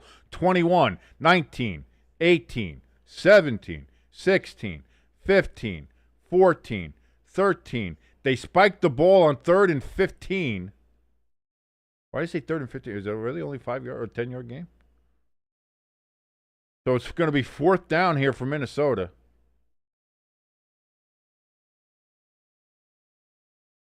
Wait a minute. I thought that was 3rd down. The graphic said 3rd down. Now it's 2nd. Okay. Fuck you, NFL Network. So now it's 3rd down. So that was 1st down. 2nd. No, it is 4th down. What?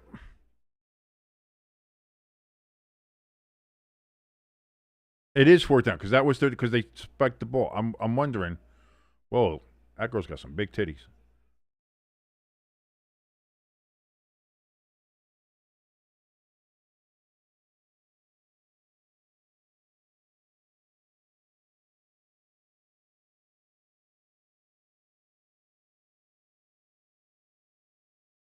So apparently nobody knew what fucking down it was. Nobody knew what was going on. The play clock ran all the way down.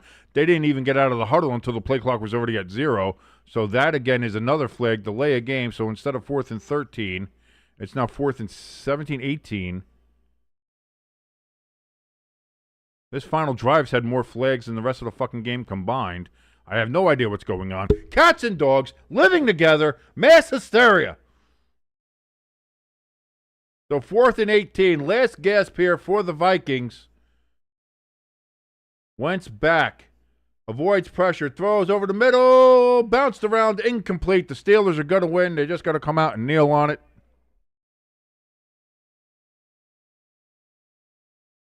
They get a first down. That is the end of the game. Crafty in the chat says Carson Wentzed his pants on that last drive. It wouldn't be complete if we didn't have a Crafty dad joke. Thank you very much, Crafty. That now this stream is full. It is complete. We have reached completion. No longer edged. We are fully complete as the Steelers are getting ready. Crafty says Ghostbusters. Yeah, I saw. What did we see? We saw Bill Murray was there. Bill Murray was at this game. So there we go. There's the kneel down. There's the clock. That is the end of the game, ladies and gentlemen. A final from Dublin, the first ever NFL game from Ireland. Regular season game. Anyway, the Pittsburgh Steelers 24. The Vikings with a valiant comeback effort 21. We're going to be coming back at you in just about 10 minutes with the New York Giants versus the Los Angeles Chargers of San Diego. That was the one. San Diego Chargers of Los Angeles. However you want to do it. But we'll be coming to you there in just a couple of minutes. Thank you so much for joining us. The few of you that did for this stream, we love you. Thank you for your support. Thank you for your continued loyalty and support to us here at Stay Tuned Sports. Thank you, thank you, thank you. See you over in the other stream in just a little bit. My name is King. This has been Stay Tuned Sports. See you at the Giants game.